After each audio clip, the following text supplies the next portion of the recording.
Welcome to Ascend, the Great Books Podcast. Today, we are discussing a grotesque, violent story from the American South by Flannery O'Connor called The Lame Shall Enter First. If you're not familiar with Flannery O'Connor, she is certainly a particular flavor. She uses violence and the grotesque to show how grace is operative in our lives. To be quite honest with you, I'm not even sure that I enjoyed this story, but I am still thinking about it and still thinking about the lessons that it has to teach us. We were joined by an excellent guide, Dr. Brian Kemple of the Lyceum Institute, who does a wonderful job kind of unpacking the depths of her characters and showing us what lessons Flannery O'Connor is trying to teach us, but in a very subtle and somewhat enjoyable way. And don't forget, we are reading Sir Gawain and the Green Knight for Christmas, a wonderful and beautiful read for either you or your small group. Check out our website for our reading schedule and pick up either the Tolkien or the Armitage version. It's going to be an excellent read. But today, join us for a very different type of read as we read The Lame Shall Enter First by Flannery O'Connor.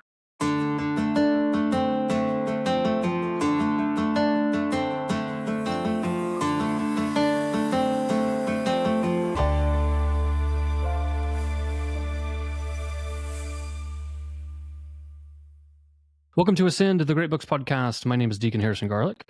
I'm a husband, father of 5, and serve as the Chancellor and General Counsel for the Roman Catholic Diocese of Tulsa. I'm recording on a beautiful evening here in rural Oklahoma. If you're new to Ascend, we are a weekly podcast that helps guide you through the great books. It's our goal to be like a small group to people, especially first-time readers, and we have podcasts, videos, and written guides to help you read the Iliad, the Odyssey, the Oresteia, the Dialogues of Plato, and many other great books. Check us out on X, YouTube, Facebook, or Patreon. We appreciate all of our supporters. And visit thegreatbookspodcast.com for our reading schedule and more information.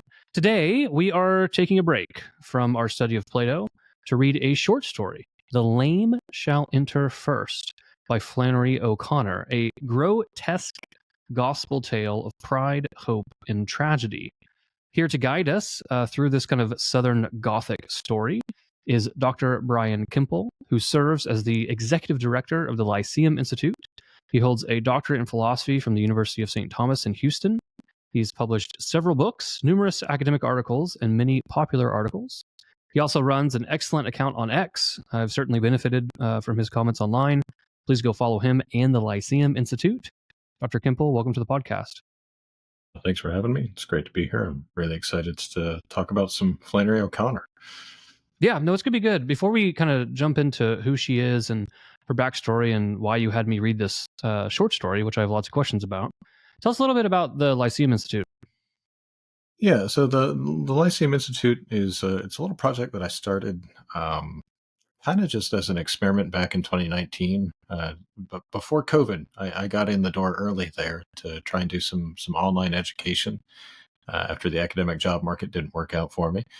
And so what we're essentially attempting to do, the Lyceum, the term comes from Aristotle's name that he gave to his school just outside the walls of Athens. And I'm a Thomist by training, so that makes me a peripatetic as well, although some peripatetics might object to that. But what we're really trying to do with the Lyceum Institute is to expand higher education beyond the walls of the university and use this incredible opportunity that we have for like what you and I are doing right now to talk about great books, to talk about great stories, great thinking, great ideas, using the internet, using it in a way which is much more fruitful than what a lot of people tend to use the internet for. So to bring some nobility to the atmosphere. So we offer courses in the Trivium, bunch of different courses in the Trivium, so grammar, logic, and rhetoric, as well as in Latin, Greek, and a panoply of philosophical offerings across a wide range of topics. So lots of great faculty have joined me to help make it a realization, and we're growing little by little, step by step. Wonderful. I think one of the great faculty members who's joined you is Dr. Daniel Wagner, correct? So he actually joined us not too long ago to help lead us through the Mino and classical education, did a phenomenal job, represented the Lyceum Institute quite well. So when you take classes in the Lyceum Institute, are they synchronous or asynchronous? Like, are you just kind of signing up and getting videos? Are you signing into a live feed? Is there a chat? Like, how's that work? Yeah, it's a combination. Actually, we use everything we do right now is through Microsoft Teams. So there's an ability to share files and readings and to have a continuous text conversation. We also do a lot of asynchronous lectures. So the instructor will record a lecture, say for a philosophy seminar, usually around an hour. And then that helps to shape a live discussion session, which is held once a week. So trying to balance the busy, chaotic schedules of everyone's lives and being dispersed really across all the globe. We actually have members on all the inhabited continents of the Earth. So trying to find ways to balance that asynchronous flexibility with the vitality of a live conversation is what we're trying to do. No, that's beautiful. No, I deeply appreciate efforts like the Lyceum Institute. A while back we had an episode on the Gorgias, and I had on Athenian Stranger and Jonathan B. And we kind of talked about like all of us have these projects online, and how it's almost very self-evident. You can tell who has kind of a natural eros for wisdom because it's diffusive. We want to share it with other people. We're doing these projects usually at expense to ourselves. I'm not sure any of us are getting wealthy off of offering all these classes and inviting people into wisdom. It's unfortunate how our system works. But I think your project, along with several others, and the presence that it has on X, just online in general, it's a really important project, and it's one that I would invite people to check out. Yeah, and that's perhaps the last thing to mention. Then we can move on. Is we do operate really entirely on a model of financial subsidiarity. So we want to keep that baseline cost, really just to cover our own overhead, and then really rely upon the charity and the largesse of those who have the virtue of liberality and any magnificence as well for anyone who's got that. But common everyday liberality is important as well. So we're very very appreciative of those who've come out to support us so far, of which there've been a good number of people, because there's a real thirst for this, and there's a thirst which is not being satisfied in a lot of the world today for genuine education in the truest sense of the term. So what little we can do to help provide it, we're delighted to be able to offer. Yeah, no, that's excellent.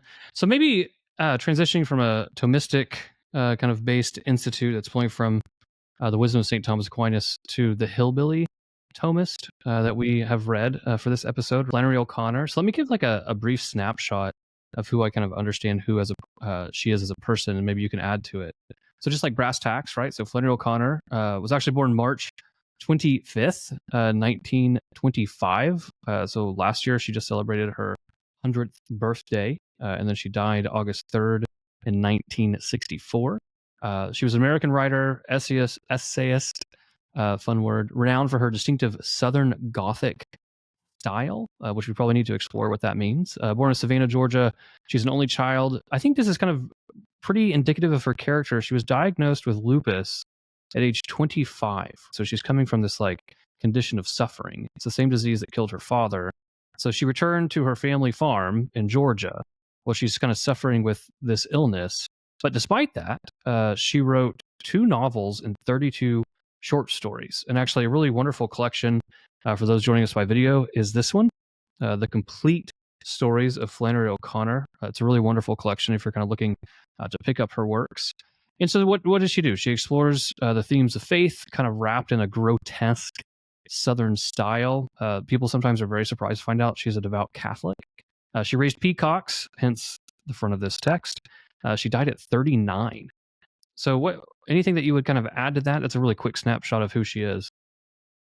Yeah, and for anyone who's looking actually for a little bit more, there was a biographical, fictionalized somewhat film of her life, which was released a couple of years ago, directed by Ethan Hawke. That was actually quite good. Most of those movies I'm always a little skeptical of, but I thought that one was pretty good for articulating her character in a way which was insightful, right, for someone who just wants that sort of quick look. But I think maybe another thing to sort of draw out a little bit is she seems to have always not felt like she was in the right place.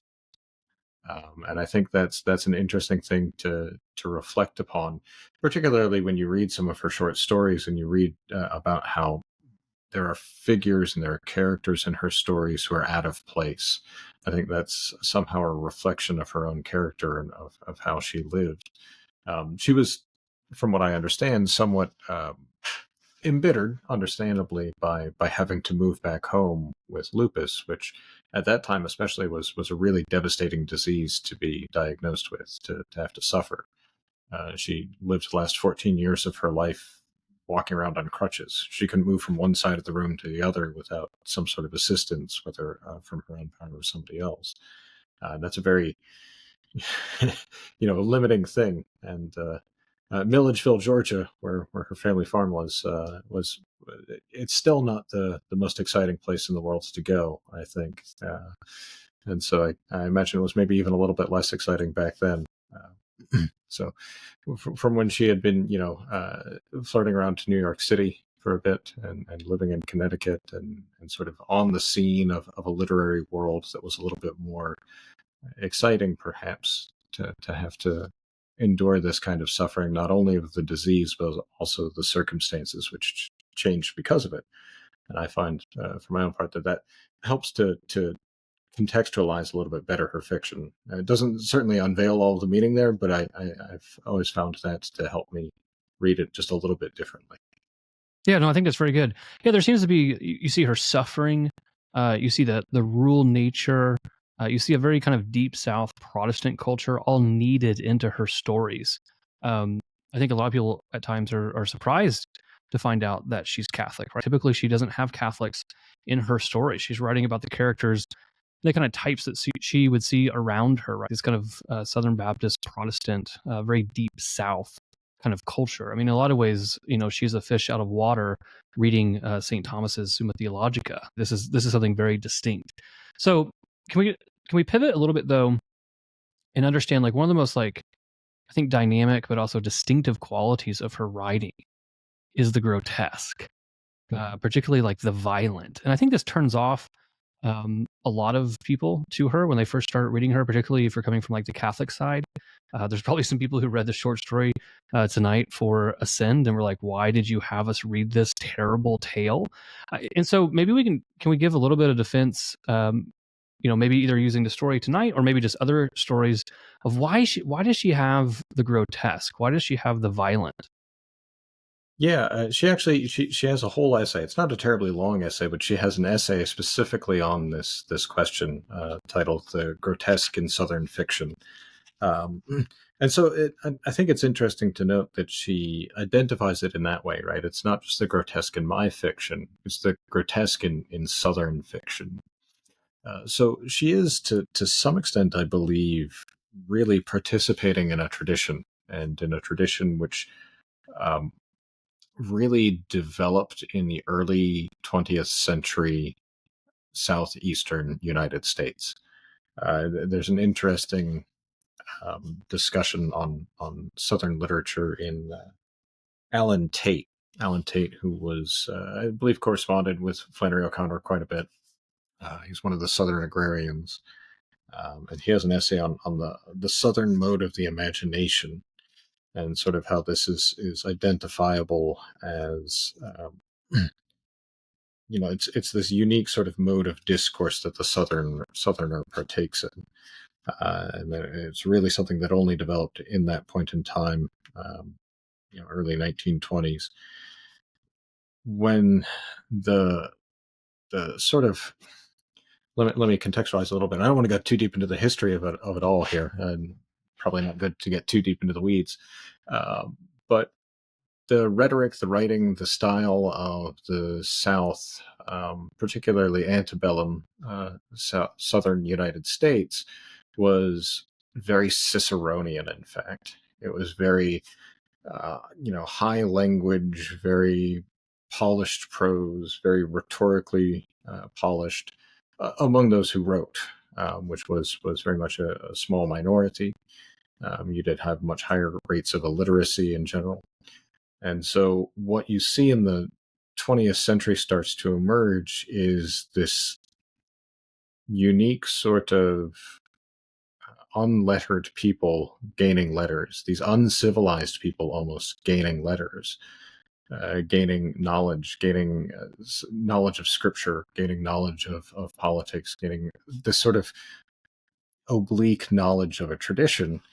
And so you get this strange blend of things, right?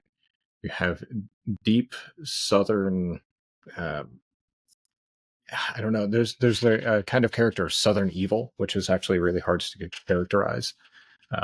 You might find it in something like um, Cormac McCarthy is a good contemporary example. Though he usually focuses on the Southwest. There's a little bit of the Southeast in some of his writing, and I think that identifies that character of evil quite well as also. Would William Faulkner be in this category as well? Mm-hmm. Faulkner is in a lot of ways the sort of primary character in terms of Southern literature in that way. Um, I think Alan Tate analogizes him in the Southern fiction to Shakespeare in Elizabethan England. So there's that kind of parallel structure there. So there's just this sense of the uncultured, uncivilized, often being thrown into a kind of civilization which is foisted upon them.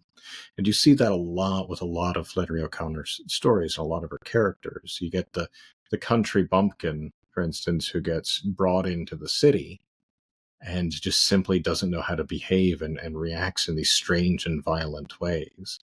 And so there's always this sort of tension which is underlying in a lot of her writing and a lot of her storytelling. And it does seem to be partially this participation in that tradition. Now, there is, of course, also an exaggeration, and this is something that she was quite keen on, the pointed, meaningful exaggeration, in order to better show the realities of evil. And the grotesque does that quite strongly. I think there's actually a line from the movie that I mentioned before that someone suggested that she clean up the language a little bit. And she said, well, I don't intend to tidy up reality. That's a great line, right? Because she doesn't, if anything, she messes it up a little bit more so that we can see the filth more clearly. Which is, yeah, it is the sort of thing that a lot of people are going to read and go, oh man, that's just awful. I hate that. But it shows you something. And yeah, it does show us something. Maybe we can push into that just a little bit about, like, is there a pedagogical purpose to the grotesque for Flannery O'Connor? Right, that would be a question I have. So I'll kind of, obviously maybe I should give my, play my card. So one, I am a first time reader of the story that we're discussing tonight. I've read probably a handful of her stories before. I was first introduced to her, I think, in high school in my English class. And so how I was taught to contextualize this is, like, you have this like broad tradition of the kind of the Southern grotesque, and that plays in different ways. It's not just simply acts of violence, but it's also how the characters are presented. Sometimes they're very imploded. It's more of a veneer over the whole thing than any one particular act, I would say. But then a lot of her stories typically do revolve around one central act of violence. So, for instance, in a different story, the character is finally trampled by a bull, or there's some kind of violence comes in. It's very grotesque. And so one of the ways that I've been taught how to read Flannery O'Connor is that what she's doing here, which doesn't maybe make sense on its face, but what she's doing here is she's actually presenting something that's sacramental. So if you think about the sacraments, grace is mediated to us through things that are physical. So we receive, for instance, the body and blood and soul of Jesus Christ and divinity of Jesus Christ in the Holy Eucharist.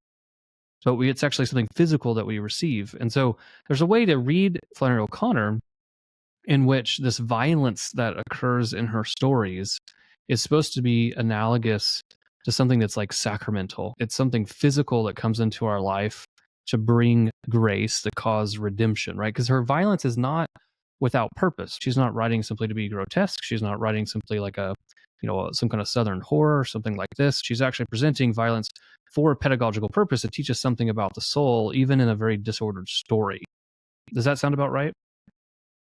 Yeah, I mean, I might might get pedantic about the word pedagogical there, but I do think there is a way of conveying meaning there. Right? It's not just story for the sake of entertainment or absorption into to whatever these ideas are that she's trying to convey, but to really get you to see the real in a different light.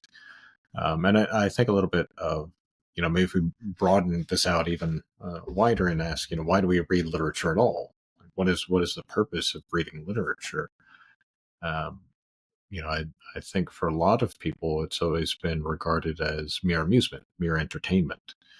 Um, but I believe I think it's Horace actually who says, going back first century BC, that the purpose of literature is to instruct and to delight. And that can be taken a great number of different ways. One might interpret that to mean that the delight is in service to the instruction, or that they're co equal, or one could even quibble, discuss, argue, debate what is meant by instruct in that case. I believe the Latin term is actually prod esse, which is an interesting bring forth into being in some way. So it's an interesting notion. Because I think for the most part, when we read literature that sets out explicitly with the purpose of instructing us, in my frank opinion, very often it's not good literature. That it's, if it's overly didactic in some way, if it is structured in some sort of, here's your pedagogical lesson, uh, my usual reaction when I receive that is like, I don't want to be lectured to right now. If I want to be lectured to, I'll go listen to a lecture, right? Or I'll pick up a manual of philosophy or theology or something of that nature. I want a story that's going to be more concrete and real and bring me into the presence of what is. Which isn't to say that we shouldn't learn things from it, but I think the way that we learn things from literature is quite different from how we learn things in philosophy or theology or a formal academic setting in most cases. So I think she's certainly trying to show us something, but she's trying to show us something in a way that's a different kind of signification, let's say. And here's why I think she was in correspondence with Jacques Maritain, the French Thomist Catholic philosopher of the 20th century. Maritain wrote a lot about art and a lot about how the artist signifies. And he makes the point, particularly in an essay first published under the title Sign and Symbol, I think in 1932, that the artist uses something which is more akin to he calls it a magical sign, as opposed to a clear sign or something like that. And the magical sign isn't really distinct wholly from the world, unlike the clear or logical sign is what he calls it. The logical sign, the clearly articulated premises and conclusions that one finds in St. Thomas's Summa, are quite distinct from the muddy, unclear movements and actions that one finds in Flannery O'Connor's fiction. So I think it does teach us, but it teaches us in a really different way, and we need to understand how it teaches us in that different way in order to profit from its lessons. Yeah, no, very good. So what would be if you could give like the summary of that, like if you had a student come to you and say, hey, I'm interested in reading Flannery O'Connor, like what's the answer to the why there? Why does one read Flannery O'Connor outside of like, say, maybe the delight of this is a very unique genre, she's a very unique writer, etc. Like what is it that we should be pulling like from the text? Like if she's trying to show us something, like what's the lesson there? Or what do you think she wanted her audiences to know? Yeah. If we're going to sort of take that first question, why should I bother reading this figure, let's say, as opposed to any other? There's so much that you could read, right? That obviously that's always a valid question. Why should I choose this one? My main reason, my main argument for why one ought to read Flannery O'Connor is that I think you'll have a hard time after you've finished the story stopping yourself from thinking about it for a while. They will stick with you, and you will think about what happened in them They impress themselves upon the soul in a way that very few authors I find are truly capable of accomplishing. And I think of it very much, obviously it's a different genre in many ways, but I think of it very similar to Dostoevsky. You get the same sort of grotesqueness in Dostoevsky.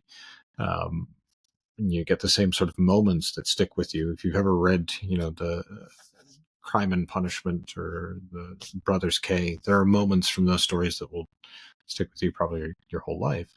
And I think that's true of Flannery O'Connor as well. There's going to at least be images and parts and bits here and there, whether it's from the short stories or the two short novels, where let me also put it this way, I guess. There are parts of the world now that I see where I say, I feel like I'm in a Flannery O'Connor story. And I really hope that I'm not, right? But you get that sense, right, that, okay, the light that's suffused in her stories, or the dark perhaps as it is, helps us to make sense of the world at times when it might not make sense otherwise. Or to put one final spin on this, where the philosophical and the theological, the more formal disciplines of intellectual development provide for us universals of intelligibility, she gives us many great particulars by which those universals become concrete and realized for us in experience. Yeah, no, very good. So why this particular story? Maybe as like a last preliminary before we jump into the text. Yeah. I think in short, there are two things that attracted me to pick this one in particular at this moment in time.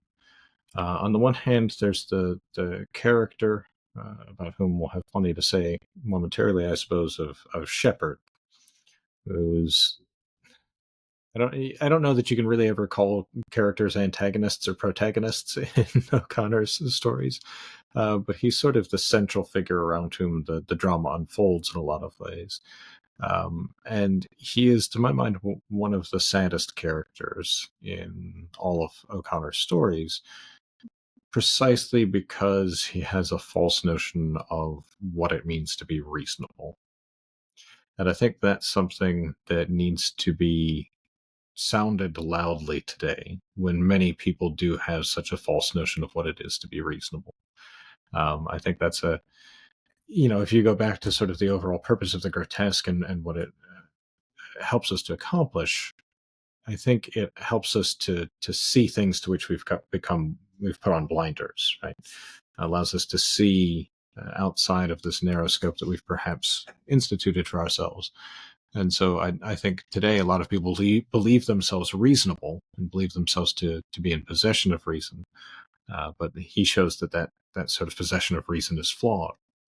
And as a sort of connection between that, there's really only three characters in this story. There's some ancillary characters that don't really have names and don't really do anything. They're just sort of there. A couple of policemen, some kids in the background at a baseball game, a cook who comes in one scene.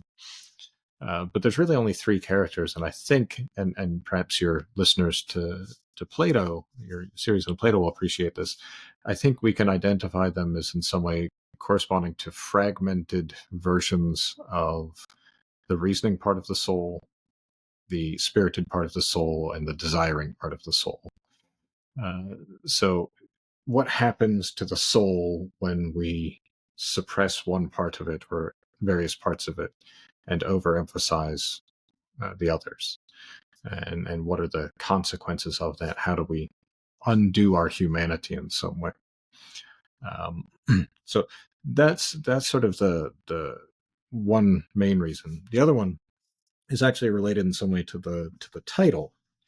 And what you'll notice when you look at Flannery O'Connor's stories and the titles of her stories, they often have this biblical sound to them, right? The lame shall enter first. Okay, well that sounds, that's clearly got some scriptural reference. And I think what she had in mind when she titled it was, in particular, in the Gospel of Luke, in chapter 14, verses 13 and 14. I'll just read these real quick because they're short. It says, "When you give a feast, invite the poor, the maimed, the lame, the blind, and you will be blessed, because they cannot repay you. You will be repaid at the resurrection of the just. And I think those two lines in some way can encapsulate a very strange reading of the story, or rather, maybe the story is a very strange reading of those two lines, those two verses. So I've just always been sort of captivated by that connection, and I've always wanted to explore it a little bit further, and you've given me a great opportunity to do that here. So I'm interested to see how you kind of draw that mapping in this text. So maybe with that as our bait, let's kind of look at the text. So the lame shall enter first. So just kind of taking this like very first passage, we're introduced to the characters of Shepherd and to his son Norton. So like two things that immediately stand out to me. One, does Flannery O'Connor play with names? Because his name is Shepherd. And two, this whole bit here at the beginning of him, like they're having breakfast and he gets cake out and then it's dry. So like the boy, who I think is like 10, right? He's like putting ketchup on it. Like you read this and Shepherd takes this with a certain level of like disgust. Like he's watching this with disdain. But as a father of 5, I'm asking like where's his father? Like what are you doing? Like where's the proactive parenting here? Where's the engagement with the child, right? He seems very kind of disjointed from the child. So maybe the first one, like, does Flannery O'Connor play with names in these stories? yeah, she's and I don't know that it's always deeply symbolic or anything, the names that she chooses, but they do always have some sort of general connection, I think, to what's going on in the story. But so too, there's probably some participation in the general tradition of names in the South. I think a lot of it's been sort of lost in recent generations, but in Southern Appalachia, for instance, they all had very traditional names. It's interesting. I had a literature professor, wonderful professor for my undergraduate, whose name was Cicero Bruce, and he was from Appalachia. But there's often very biblical sounding names. There's often very classical sounding names that you'll find, particularly in her time in that region. It was still very much a tradition. So I think as well, she's because when you read this, there's no location given. This is not situated anywhere, but that does kind of indicate, it's one of many indicators that this is a southern situated story, is that sort of naming. She's giving a context through names, which I always appreciate. Just as a general comment on fiction, when you're shown and not told, it's much more rewarding, I think. Yeah, that's a good Tolkien principle. Yeah, if I remember, one way to maybe to rephrase like a principle that's here is that I one time read about her and people are asking her about her stories. And of course they're asking her like, well, what does this represent? And what does this represent? And it kind of got to an absurd level when she was like, no, that doesn't represent anything. That's just a chair, or that's just a hat. And so I think it's important to note that she has analogs like woven through the tale, right? Or maybe allusions, but it's not an allegory. So we're not trying to stress everything into an allegorical picture. This is not Aslan as our like Jesus resurrecting lion. So there's a certain way here, I think, that when she can't sometimes plays with names, but that doesn't mean that everyone's name is going to have some type of allusion. It's not an allegory. What do you make though of like just how she sets up this first kind of interaction? I mean, we're being introduced to Norton and to Shepherd, and this kind of very stale relationship between father and son here at the beginning. Yeah. Well, the reason why, and this is often the case with O'Connor's stories, they can never just be read once, I think. But I think they often have to be read many times to see all the connections. We're being introduced to the situation where it's father and son, and one could almost infer very quickly, even from the first page, that the mother doesn't seem to be in the picture. Certainly by the second page, it becomes evident, right, that there's this absence in the child's life. When I think it is actually mentioned, yes, when his wife was living, they had often eaten outside, even breakfast on the grass. Um, so you get this sense of there's grief hanging in the air, and that's what I've taken away from this story, this setup to the story. Shepherd, in a number of different places, seems to admonish his child, even if it's just silently in his own interior monologue, for retaining grief over the death of his mother. And yet it's quite clear that Shepherd himself still has that grief quite profoundly as well, and has simply shut himself off from it. And in shutting himself off from that grief, he's also shut himself off from his own child here, um, which is an interesting point to note as well. He doesn't reference him here as his child or his son. It just says the child, the boy, uh, until the very end, and then we'll see why and see why that's significant when we get there. But throughout the entire story, he's not referenced as his son. He's only referenced as the child or the boy. That too is, as a general comment, O'Connor was known to revise her stories extensively. She would never outline anything. She would never script any plot out in advance. She'd just start writing. She described it once as like being a blind woman who's trying to pour tea. She has to put her finger in the cup to tell that it's getting in there. And so that's what's going on here. Yeah. So then Shepard, we have to kind of explore his character. So he is the city recreational director, Mhm. right? So what is this role that he plays? Because I think this kind of really informs then how he sees himself. He sees himself like as an intellectual. He sees himself as doing good things. He sees himself as even self-sacrificial. How do we take like this kind of first imprint of this character? Yeah, he's well, that gets tied in as well to this other character who's introduced indirectly here, Rufus Johnson, this young, um, deformed child whose dad is dead, I believe, and his mother's in the penitentiary.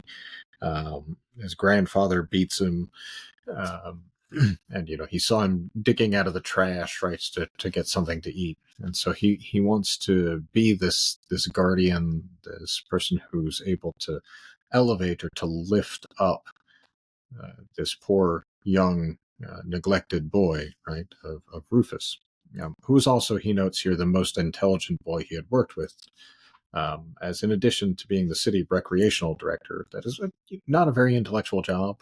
Basically, it's implied that it consists largely in organizing youth softball leagues, but he also works as a counselor at the reformatory on weekends, and that's where he meets this Rufus Johnson, and that's where he sort of tries to practice his better angelic nature, as it were, in elevating the poor, lifting them up in some way.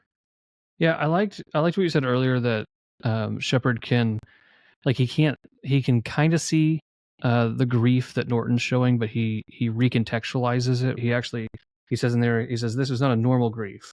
It was all part of his selfishness, right? This little boy is selfish. He can't share. Like there's a lot of heavy critiques of him here at the beginning, and I really like what you say there that Shepard is blind, right, to his own grief and how he's kind of disassociated, from his own son. And I like what you point out there that possessive language is missing, right? That there is a father and son relationship. Yeah, and he's touting in his own mind, at the very least, his generosity and his sort of magnanimity or magnificence, if you will, to the poor, and yet it's pointed out that Norton's shirt is faded, and he's eating stale cake for breakfast, and that's why he's putting peanut butter and ketchup on it. So there's this just sort of blindness to the neglect that he's exercising within his own household. It's very an interesting thing, how much it seems to be tied into the material, right? Just the mere fact of material. There's no quality invested or concern for quality or whether these things are good for his son. It's just that his son has them. That's all that he seems to really care about, which is Well, that's a pretty common thing these days, I suppose, in our land of plenty, that we don't really stop to even think about. Well, okay, are we actually doing good through having the things that we have? Right. Yeah, no, that's a good point. The what'd you take at the beginning? Like we're being introduced to Norton. He's being presented to us as a selfish character, one who's somewhat materialistic. He can't share. Actually, he's actually somewhat antagonistic to sharing, and we get this kind of narrative that he wants to sell seeds because he's got to enter this some kind of contest to get $1,000, which is a significant amount of money in this time period. And he's like, "What are you gonna do with it?" Well, I'll keep it. And then he throws up. Like the introduction here that we have the Norton. I mean, it's just interesting to me because with Shepard, you mentioned earlier that you found Shepard to be probably one of the most tragic characters, I think, or something along those lines. Part of that too is because Shepard sees himself as trying to do good. He sees himself as trying to be kind, and like there will be no. He has at one point, there's no chink in the armor of my kindness. Right? There seems to be like a general nobility of how he sees himself and what he wants to do. Meanwhile, his child is trying to gain money and then vomiting because he just had chocolate cake with peanut butter and ketchup on it for breakfast, right? That he just now has like vomited. So Norton, like when I first started reading the story, again as a first time reader, I was really curious where the character of Norton was going to go, because he's being set up as such. This whole first part's very heavy into like who he is and what motivates him, and he is presented as not necessarily like annoying, but it's like, oh, here's this other kid I'm interested in, and then here's this kid that's like in my way and eating chocolate cake and just vomited, and he's just a hassle. Yeah, and he's this greediness, this selfishness, right, that he's being characterized as having. Um, well, there too, I think you can see the blindness of Shepard being exercised in that he attributes Norton's vomiting to having eaten too much.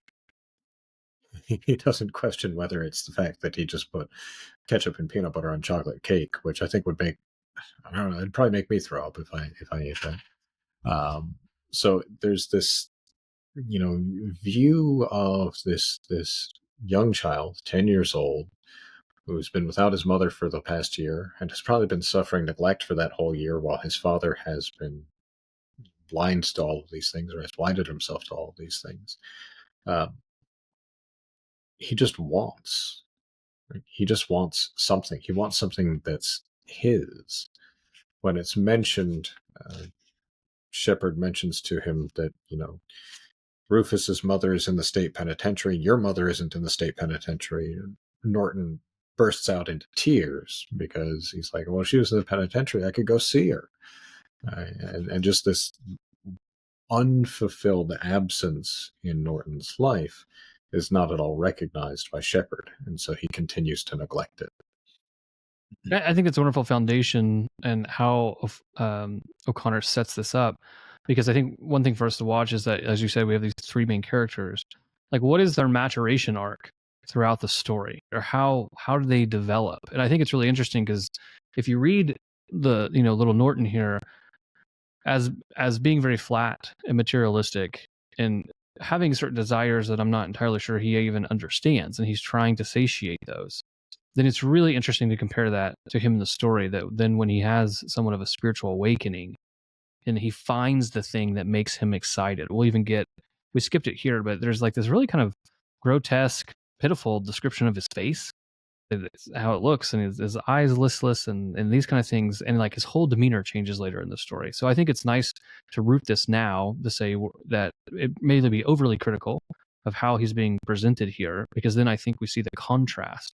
I think in that same way, as you said, like when you read it more than once, you start to notice these things that Flannery is kind of setting up for us. It really caught my attention, kind of pushing on a little bit to that next section when it starts talking about Shepard's office and the reformatory.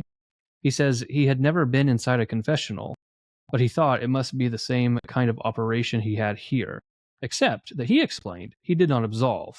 His credentials were less dubious than that of a priest's, he had been trained for what he is doing. Yeah. So you see this, you see one that he's never been inside a confessional, but that's not terribly surprising given the demographics.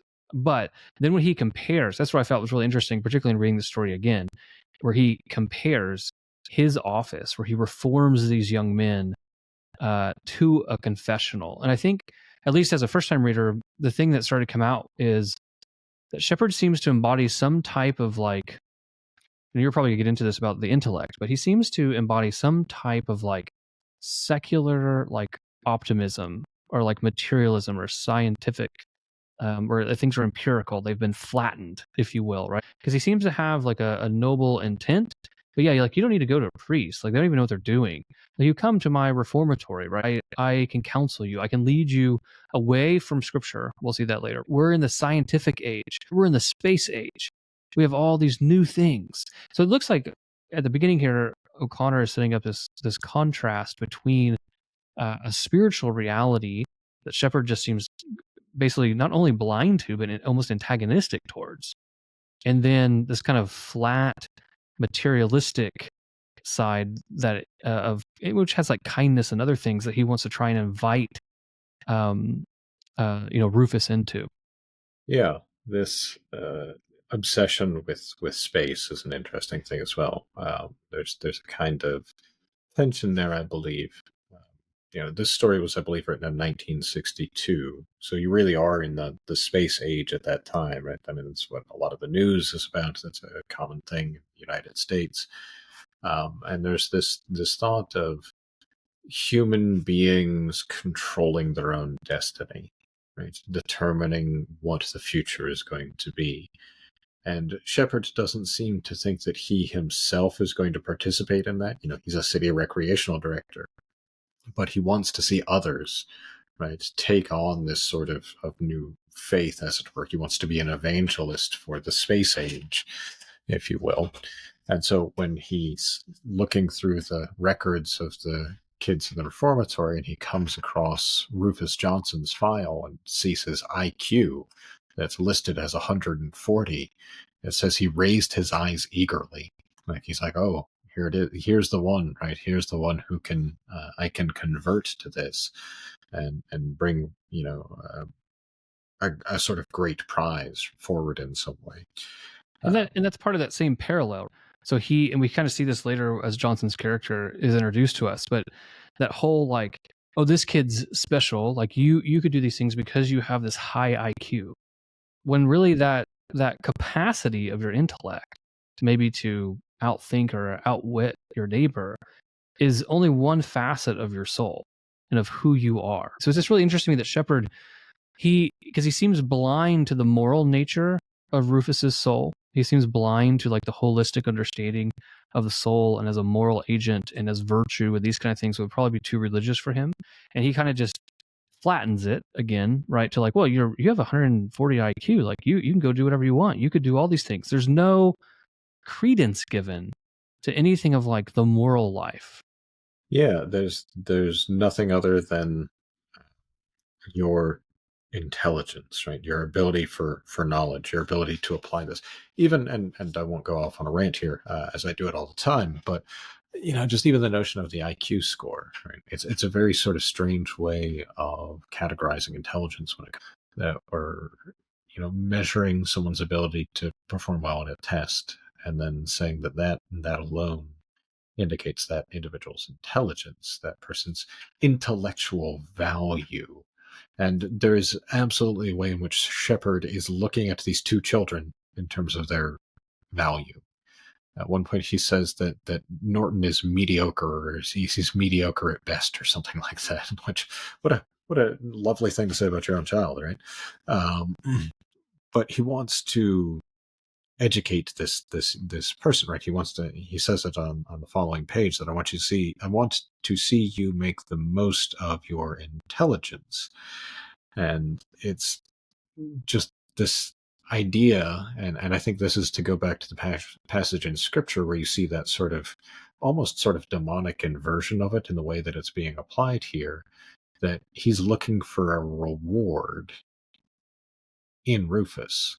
Right? He wants to invite the lame in so that the lame can reward him by becoming a sort of disciple of his scientific religion or his scientistic religion. Um, yeah.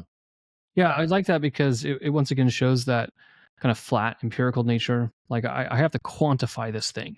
So I can quantify your intellect. I can quantify my son's intellect, and I'm going to table my son because you're so important. You have this 140 IQ. So again, it kind of goes to this like flat empiricism that always is so blind to the holistic spiritual reality in which we live, right? Which is his big blind spot throughout most of the story. Can we say something about Johnson though? Because we haven't even mentioned like his most, we haven't mentioned his most like this, prominent trait here, which is that he has this like grotesque giant club foot, which apparently when he meets with people, he likes to like hang over his knee so everyone, can see this monstrosity that's there. And I think it's so funny that Shepard immediately like steps into like an armchair Freud and was like, "Oh, okay, now I see what's going on." And he tells him there are a lot of things about yourself that I think I could explain to you. Which again, think of his earlier comparison to the confessional. So we are seeing this like we're seeing the sinner come. We're seeing he has this deformity. That could be analogous. Flannery loves deformities. Every story you read, someone's missing a limb or something, or some one-eyed guy shows up, or someone gets smashed. Like it's all over the place. But it typically is analogous, right, to some type of evil. There's some type of depravity here, and so you have someone who's maimed, someone who's deformed, coming into this like secular confessional scene, this reformatory, and presenting themselves and saying, but then they're being recalcitrant, right? Johnson's not Rufus Johnson. He's not open to Shepard's invitations to reform. Yeah, I mean, immediately he responds to that.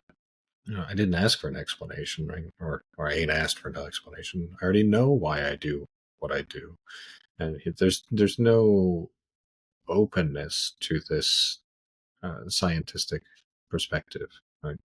And he just immediately sort of answers it's Satan. Satan has me in his power, and this is something that Shepard just can't even process, right? He can't even make any sense of it. He's like, well, that just because he's not trying to be funny, he's not making a joke. It's like, well, how could you believe this? That's nonsense. That's rubbish. We live in the space age, right? How could you possibly believe this? And so he then goes on, right, and says, okay, well, we're going to meet every week, right? He says this to Johnson, we're going to meet, and I'm going to arrange things so that you can come here and we'll talk every Saturday. He says that he talked a little above him to give him something to reach for. He roamed from simple psychology and the dodges of the human mind to astronomy and the space capsules that were whirling around the Earth faster than the speed of sound. He wanted to give the boy something to reach for besides his neighbor's goods. He wanted to stretch his horizons. He wanted him to see the universe. And I find this is an odd little phrase here, one of these interesting ones that captivates you a little bit. To see that the darkest parts of it could be penetrated. Right? He really does fixate here. He says he concentrates on the stars, and this wants to look up out into space, this new frontier which has been opened up by science, even though there's really nothing there, right, to be seen. It's just this darkness. He just wants to send him out into darkness. It's a very strange, thoughtless sort of thing that even if Shepard is intelligent in some way, we don't actually know whether or not Shepard is intelligent, whether he actually has knowledge. We know that he thinks he does, but we don't know whether he actually is or not, from what's shown to us. He doesn't really seem to, certainly I'd say, have wisdom.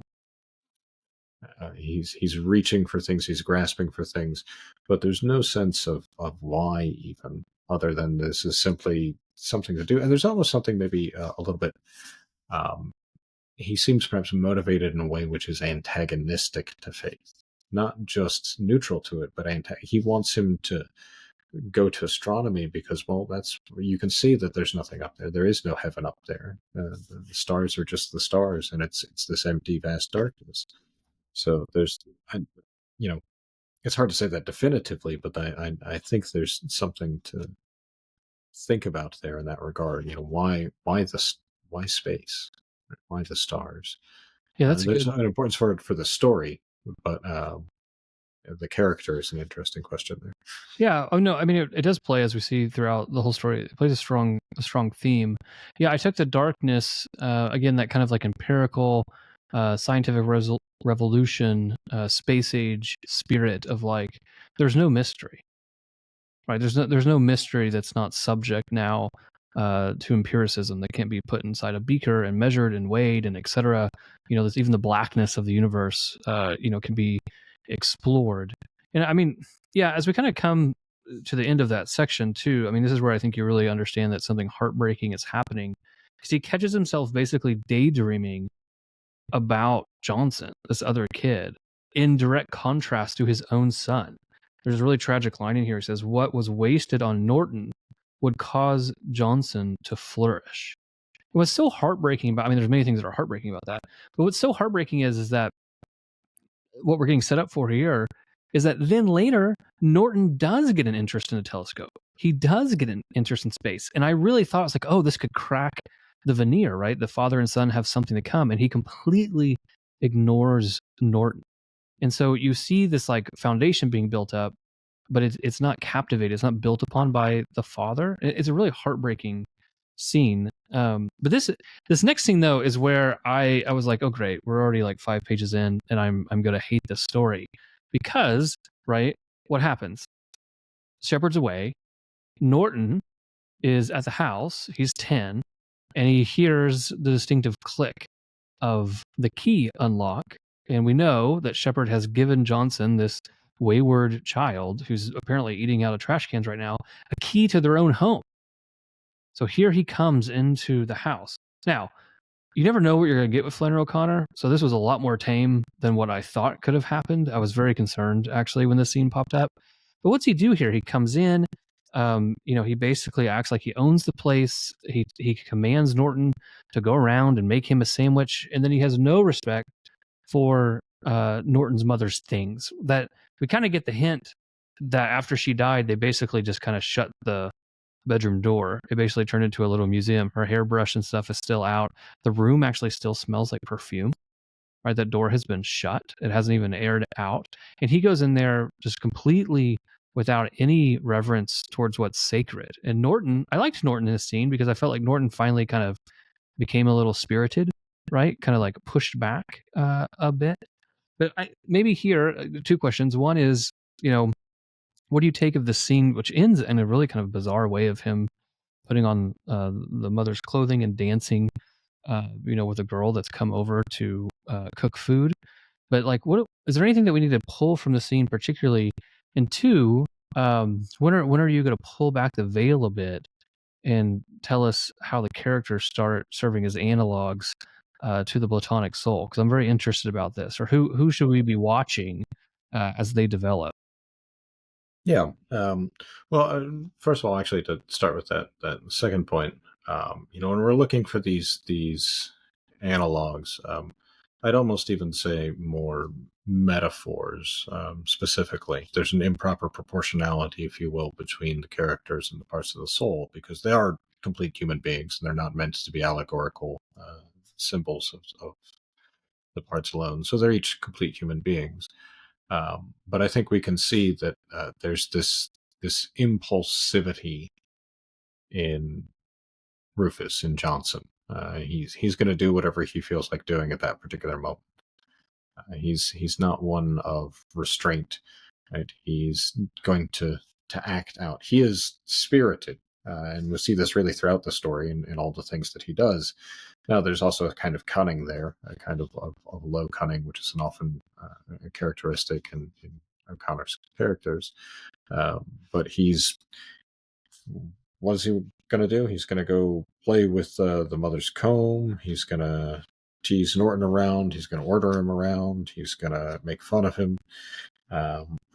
He's going to put on the dead mother's clothes and dance around, right? Because he feels like it. And I think that's what really kind of the purpose is that he's not restrained by anything. Like there's nothing that really restrains Johnson at all. And you find that more spirited or repetitive? I find that more spirited because it's not as though he actually really wants any of these things or really cares about having any of them. I don't think he cares about having anything, really, is what we find throughout the story. Whereas I think what you can see, and it's a little bit different in this scene with Norton, where he does have some spiritedness. He's maybe roused a little bit by the spiritedness of someone else, since his father doesn't seem very spirited in any significant way. So having the presence of this other spirited person around him causes him to act a little bit more spiritedly as well. But you can see that he certainly doesn't want the memory of his mother disturbed. And that's what you can see is where he really gets most animated. He gets a little animated in defense of his father, right, saying that his father's good and he wants to help people or something along those lines. But he's more concerned. He's more disturbed by the way that Johnson treats the mother's possessions and treats that room. So I think what you can see is actually here's where you really do see those characters starts to come to the fore. You've already seen it to some extent implicitly with Norton and his desire just to keep things. What would a 10-year-old boy wants to keep $1,000 for? Right? So it's not taken away from him. That's really, I think, the only thing that 10-year-old boy. I know when I was 10, if I got $1,000, I was spending it all on Legos like right away. There's no question about what that $1,000 is for. I certainly wouldn't keep it. But you can see that desirousness in his character, I think, really throughout. And here you can see there's this. It's. I mean, he's sort of in a lot of ways in the background. I think in this scene, Norton. He's there as a punching bag for Johnson, a punching bag for this unrestrained spiritedness, which is simply going to act out against whatever it wishes to act out against. Yeah, no, I think that's very good. But then, so kind of pushing on into the narrative, right? Shepard actually comes home, which I was relieved happened in the story, because again, I was very nervous about Norton being at the house by himself with Rufus there. So Shepard comes home, and we get this. I mean, again, this kind of like fawning narrative of like he's strategizing about how can I get Rufus, to stay. What's really fascinating about this kind of arc throughout the story is throughout the whole time, Shepard is telling himself that he basically reads Rufus like a book. And he knows, like, okay, if I push this way, if I push that way, if I have to pull this way, he'll react like this. So I have to be really delicate. We basically find out by the end of the story that he's just been played completely. So this whole facade. So I guess if you're going to carry out your analogy there, right, there seems to be a false intellect in Shepard, but he finds himself very savvy on these things, but they fall flat. But his main purpose here is he's trying to orchestrate that Rufus would somehow stay with them. Yeah, and again, he's trying to co-opt him into the scientistic perspective. When he first comes into the house, he sees Rufus sitting there before this wall of books, and Rufus is sitting there reading the Encyclopedia Britannica. This supposed summary of knowledge. And this too, I think in particular, what you find with Shepard and his distorted presentation of the reasoning part of the soul is it's not just distorted in the sense that it's divided from the desiring and the spirited, but it's distorted in that it's an enlightenment sense of what reason is. And the encyclopedia is in fact a sort of perfect metonymic signifier for that, because the encyclopedic tradition really does grow out of the Enlightenment. It grows out of Voltaire and Diderot and that tradition where wisdom gets displaced by exhaustive knowledge, right? A knowledge of all the facts. And so he sort of sees Rufus in this scene like, oh, look, he's here in a place where he can get all of the facts, where he can become this wise figure. And it's just, it says, he sees him so engrossed in it that he didn't look up. He holds his breath. This was the perfect setting for the boy. He had to keep him here, and he's got to seize the prize. And at the same time, Norton's been shoved quite literally into a closet, and he's an old gray winter coat of Shepherd's wife still hung there. He pushed it aside, but it didn't move. He pulled it open roughly and winced as if he had seen the larva inside a cocoon. Like, again, what a way to describe your own son there. Um, his face was swollen and pale with a drugged look of misery on it.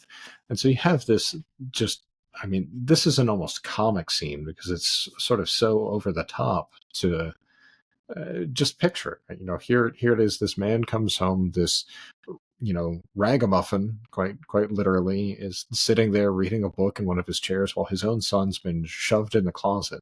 And he won't listen to anything that his son has to say. He won't hear him out. He'll just sort of rebuke him immediately when his son tries to speak, all as a part of trying to get Rufus to stay. And he's so fixated on this ideal that he can't see what's there before him. And this is oftentimes, I think, how reason, and this is where Shepherd as reason divorced from the other parts of the soul starts to shine forth more clearly. I think, reason, it's almost like an inversion of that line of Pascal, that the heart has its own reasons. It's almost like the reason has its own desires here. And reason devoid of any sort of properly oriented desire is going to fixate on the imposition of ideas rather than contact with an observation and proper ordered love towards reality. I really like you bringing forth like the role that the encyclopedia plays in this, because that's probably something we're so habituated to as moderns. Or there might be people listening today who never had an encyclopedia in their house, so they actually don't know why that's a big deal, because they just had Google, and now we have Grok, and so all these things are getting outdated. But a lot of times, you'll hear like the encyclopedia as that kind of like historic example compared to something like St. Thomas Aquinas' Summa Theologica, where St. Thomas presents this knowledge in a sapiential order, in this pedagogical order, to actually lead the listener through like the higher and the lower according to what you need to know in a certain order to understand things correctly. Truth is the conformity of the mind to reality, and he kind of holds your hand and leads you through that.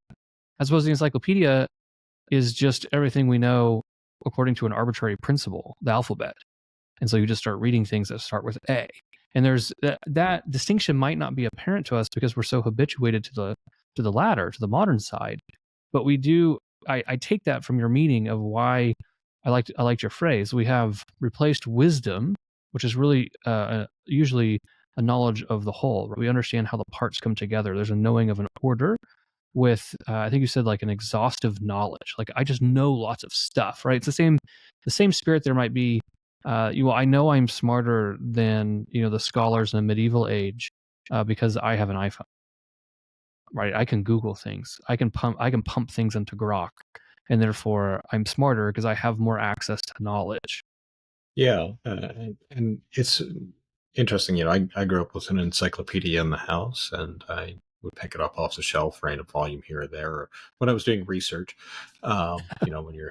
When you're 10 years old and doing research, or 14, or whatever it is.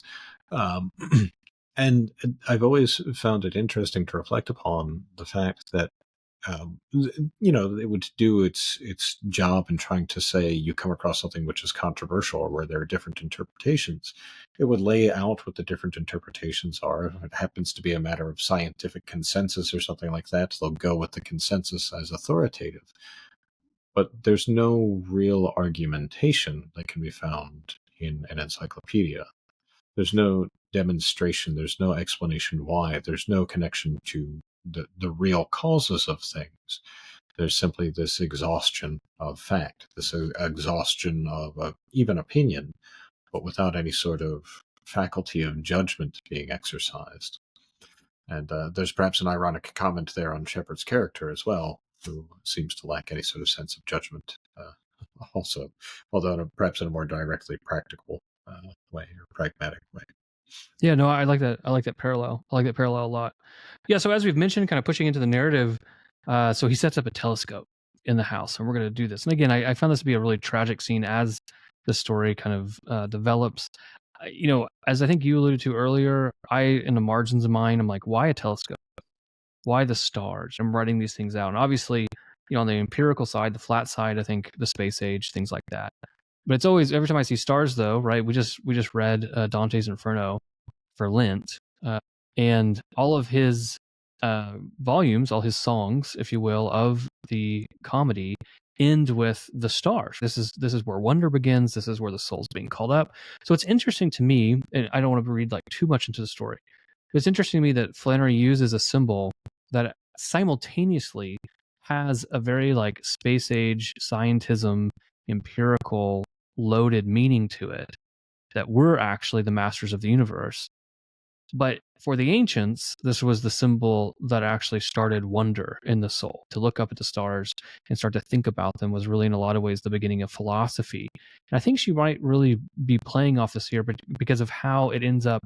I think the surprise here, right, is that it ends up affecting Norton. And so I think it's showing that the same thing can symbolize something, two very different things to different types of souls that are receptive to them.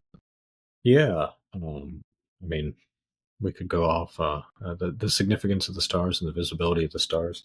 As an aside, I think it's one of these great modern tragedies that many of us suffer unawares of how much light pollution we suffer and how difficult it is. In fact, I just took the trash out a little bit ago, and I could actually see the stars for once, and it was great. I stood there for a minute and just looked up. Um, but I think there's certainly a way in which it's this odd paradoxical thing, right? Now that we can't see the stars, but we can reach them. And I think in her time, in Flannery O'Connor's time, we could still see them, but we couldn't understand them. And I think that's part of the message here that's being conveyed. Maybe not fully intentionally, but certainly in the truth of the story, which stands as a background to it. The truth that is in the background of the story, I should say, the truth of reality, that you can scientifically analyze the stars and their movements and understand the composition of the moon and the distance of Betelgeuse and all these other things, right? But do you understand the significance of it? Do you understand what it really means for us as human beings that we look up and see this cosmos? So there's something there, most certainly. And so like for Dante, still operating under the roughly Ptolemaic cosmology, the stars were also a principle of order.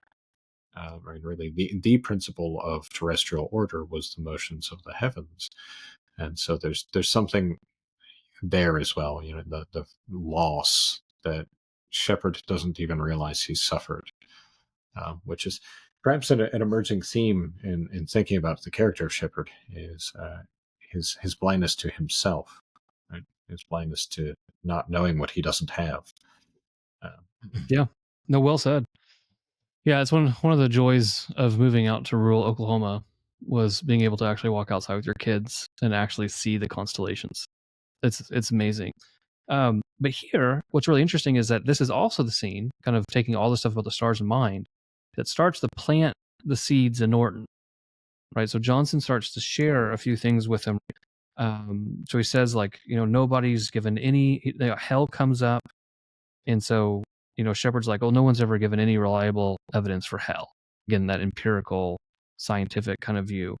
He says, well, the Bible, right? Johnson says the Bible has given evidence. And if you die, you go there and burn forever. Now, this is that kind of brilliance of O'Connor, is you can put things in the mouth of a character who's not saying them for the right reasons. So it's not, at least my read is, Johnson's not trying to actually like evangelize Shepard, but rather how I read this is that Johnson has finally found the thing that annoys Shepard. He's finally found the thing that actually gets underneath his skin. So he doesn't like this Christian talk. He doesn't like talk about faith or heaven or hell or etc. And it seems like then that Rufus then latches onto that. And in the midst of these two characters kind of having this battle back and forth, Norton then is kind of like picking these things up, almost like in a really tragic way. Well, yeah, and I think what Rufus can do, and maybe this is an interesting point worth reflecting upon as well. He gives Norton something that Norton wants, something that Shepard hasn't been giving him, which is some enduring, meaningful connection in some way or another to his mother. The question comes up, is Norton asks whether or not his mother's in hell. And Shepard's just sort of like muttering, like, "Oh, I can't believe this superstitious nonsense is going on." And tells him that, your mother's spirit lives on in other people and will live on in you if you're good and generous like she was. And the child's pale eyes hardened in disbelief. And this is actually, in some way, I think the line that stuck with me the most in reading this story. So that right after that, it says that Shepard's pity turned to revulsion, that the boy would rather she be in hell than nowhere. I thought I mean, there's a title right out of that for some other story, which is that hell is a pity. That it's better to be in hell than not to exist. And this is something that O'Connor and her reading of Aquinas and her reading of the tradition, I think, comes to see with respect to being. Some being is better than no being, right? And if you're in hell, then you are in some way. And so it's this very interesting thing, right? That the child would in fact rather that his mother be in hell than that she be nowhere, that she still exists. And Shepard just can't even conceive of why that might be the case, right? It's a very telling scene, I think, in terms of the psychology of these characters. Norton has nothing to want, really, up until this point. And the only thing that he's presented is the absence of his mother. So money is this pale sort of substitute. Selling the seeds is this pale substitute. And Shepard's going to offer it, or excuse me, Johnson's going to offer it to him in this strange and twisted way. And this does seem to really drive Shepard up the wall. Shepard really this is where he gets agitated. This is where Thumos starts to affect reason. I think before you'd seen Thumos affecting desire in a perverse way, and now it's affecting it in a different way.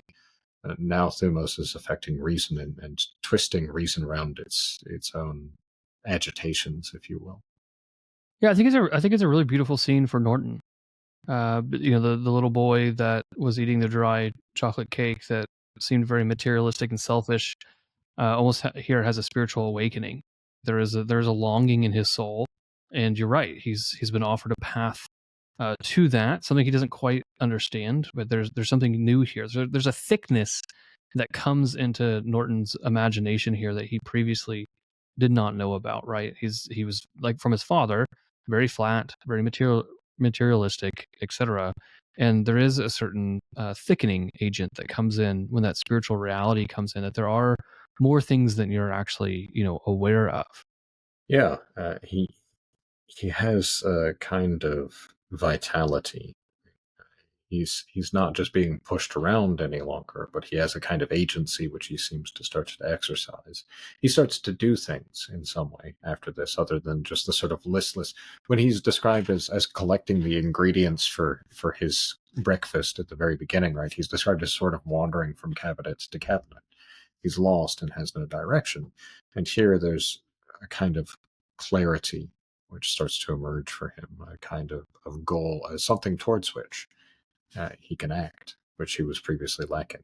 So I think Norton, obviously you get kind of a tragic line here at the end of the scene where he in his small mind, his child's mind, is trying to process this, and he says, "When I'm dead, will I go to hell or where she is?" I mean, the poor kid doesn't even have a cultural understanding of heaven, of like what. I mean, that's how deprived he is in his kind of spiritual imagination here, is that he doesn't seem to even understand like what the opposite of hell would be. And that actually I think is really telling, because even in these kind of non-religious households, everyone goes to heaven. I mean, that's just like the nice myth that tends to perpetrate here.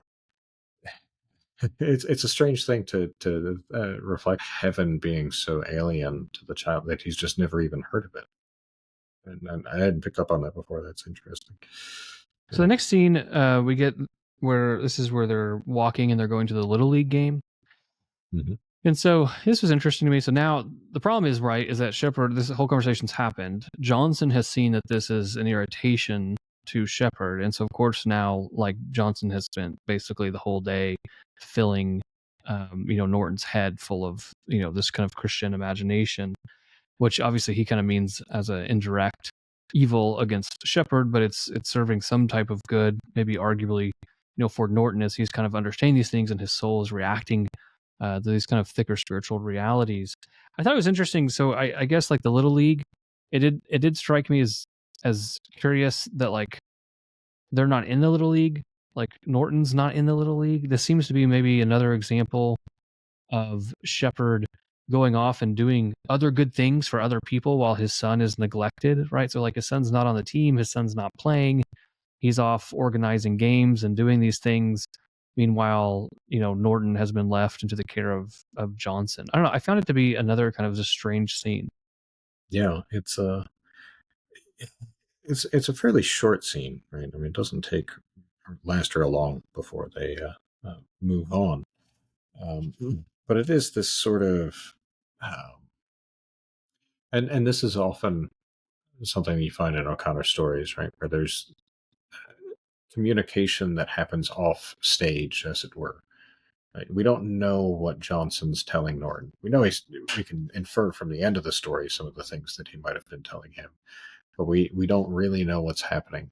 And it's a rare moment of a kind of opacity, right? Which often is a prelude to violence in her stories. There's something, and I've always taken this to be a sort of like there's something beyond or outside of reason, right? Which is going to germinate violence. It's going to bring it into being. And so the fact that it's not said, that what isn't said here, seems to be very important is, I think, an interesting clue. But to the point that you're raising about the increased sense of neglect, right? This sort of rather than incorporate his son into his life, into what he does, running a little league game, he's foisted his son off on this strange child that he has no reason to trust.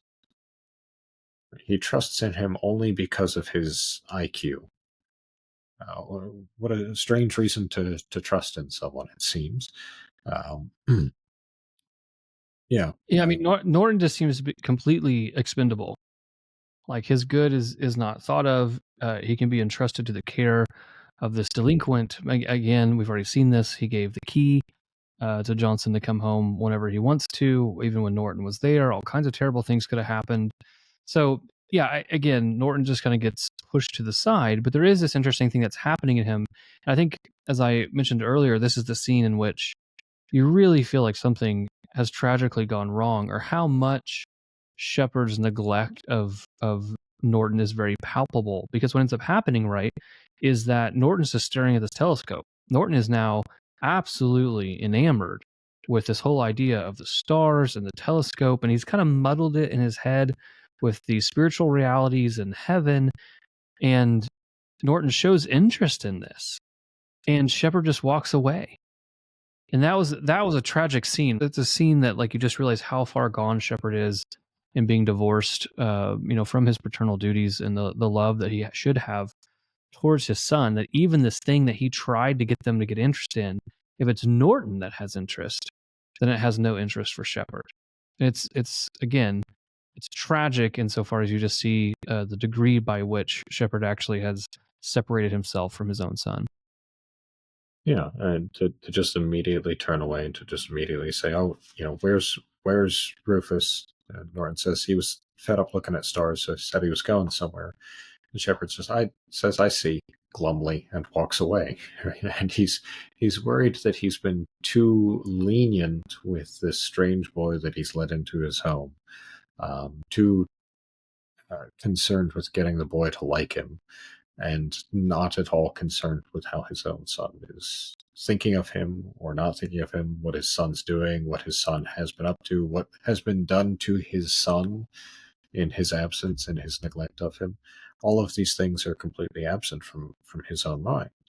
And so he's thinking about how he's going to discipline Rufus while his son is actually doing what he had said that he had hoped his son would do. In the prior scene, when the telescope was first mentioned, he was sort of chastising Norton for not showing interest in it. And now that Norton is showing interest in it, He's just concerned with the fact that Rufus isn't, even though Rufus had never really shown any interest in it. That Rufus had said in that scene, "Oh, you've seen the moon once, you've seen it, right? Well, what is there to look at? Right? It's all just sort of flat and boring and uninteresting to him." Um, so yeah, you really see this struggle, right? That Shepard is trying to reason through what's the best way to approach this situation, right? Okay, well, I've had the wrong mixture of kindness and firmness. And so I need to increase the amount of firmness that I apply in order to get the right combination, the right mixture, so as to properly develop the boy, develop Johnson.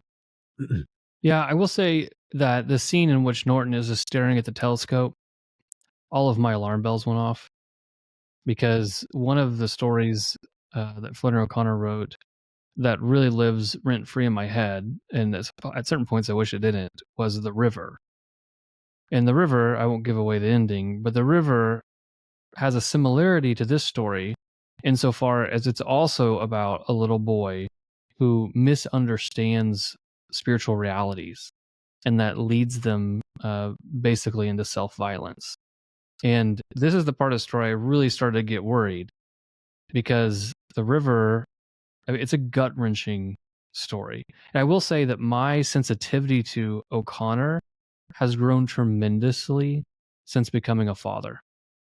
So when I was in high school, when I was reading this, and one, I thought I was immortal, and two, I don't have anyone relying on me. I read her stories and like the grotesque and the violent, like it caught my imagination. I thought it was like really fascinating on an intellectual level. I'll just be honest with you. I actually really struggled with this story. Like I struggled with it because as soon as I realized that the child was really within the ambit of the spiritual violence, to use that kind of phrase, I really struggled with this. And actually, when we got to the end, I just dropped my book. As soon as I realized what had happened, I just literally threw it down, because I had this like brief moment of hope, which I was an idiot for. But I had this brief moment of hope that as the character is like understanding himself, that there's going to be some kind of happy ending, and I was terribly wrong. But this is the first part of the story where I wrote out The River in my margins, that they parallel, and I actually think I would push that probably this is where I'm most opposed or unsettled by O'Connor, where she brings in children into the narrative. And I haven't read enough of her to understand how often she does that, but now this is twice, in which basically the childlike imagination can't conceive of the spiritual realities correctly because they haven't been taught correctly, and they're neglected. And so these neglected children seeking spiritual goods basically engage in self-harm.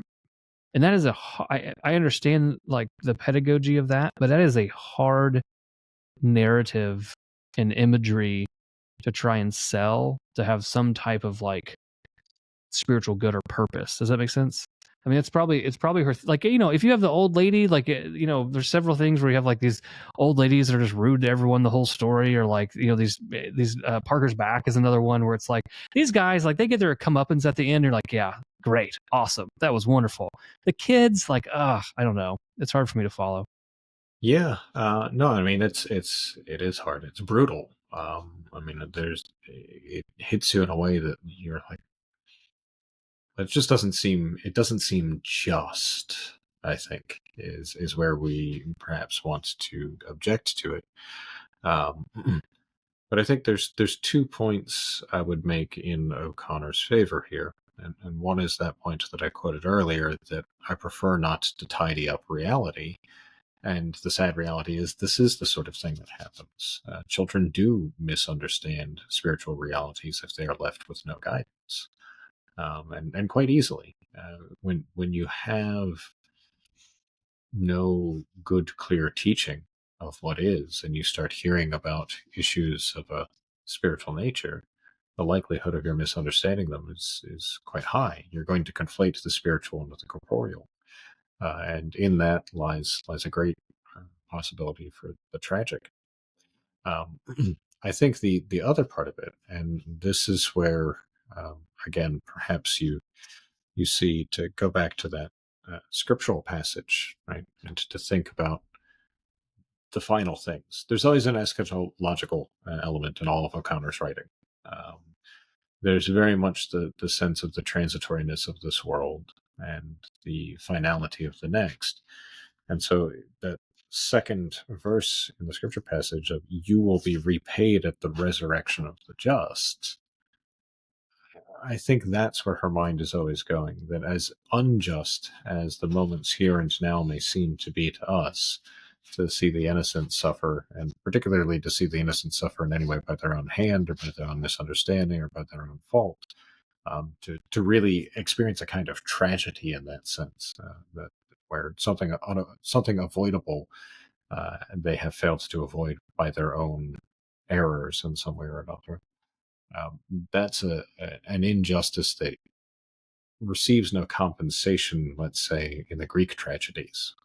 There's always that hint, at the very least in the background of O'Connor's stories, that there is a final good that is redemptive, no matter how grotesque, no matter how unjust the here and now happens to seem. And it's in that in which we have to have hope. Not only, let's say, I'd say for Norton, but also for Shepard, which is an important thing here as well, I think. Oh, so now we start getting to the theme of the policeman showing up, right? There's been these robberies, and like these houses have been, actually robbery is probably the wrong word, right? They're just ransacked. They're just destroyed, right? Someone's basically just gone in there and gone on a rampage and destroyed all these things. And the police keep coming back. I like how they explained it at one point, because Johnson has a pretty distinct pattern in the way that he walks. So they're kind of seeing these things and they're highly suspect of him. So the first time they come, he's arrested, and Shepard doesn't intervene and allows him like to go to jail for the night. It's like, oh, this will be good for him. But unfortunately, then the police say, oh, wait, we arrested someone else. It wasn't your son. And then this becomes a real kind of thorn in the side of Shepard, that Johnson's able to kind of just drive in, right? All this manipulative language of like, you didn't believe in me, you didn't trust in me, X, Y, and Z. I mean, and again, this is like, who's the cat and who's the mouse here? Because Shepard finds himself to be quite proficient at understanding these psychological realities and being able to guide Johnson the way he needs to go. But I think we see at the end of the story, as things have developed, that it's actually Johnson who has been leading Shepard along and manipulating him the entire time.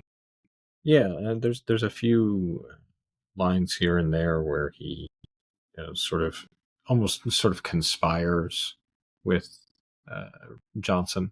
He's sort of like, okay, I got your back, I'm on your side, and he feels like he's getting along with him.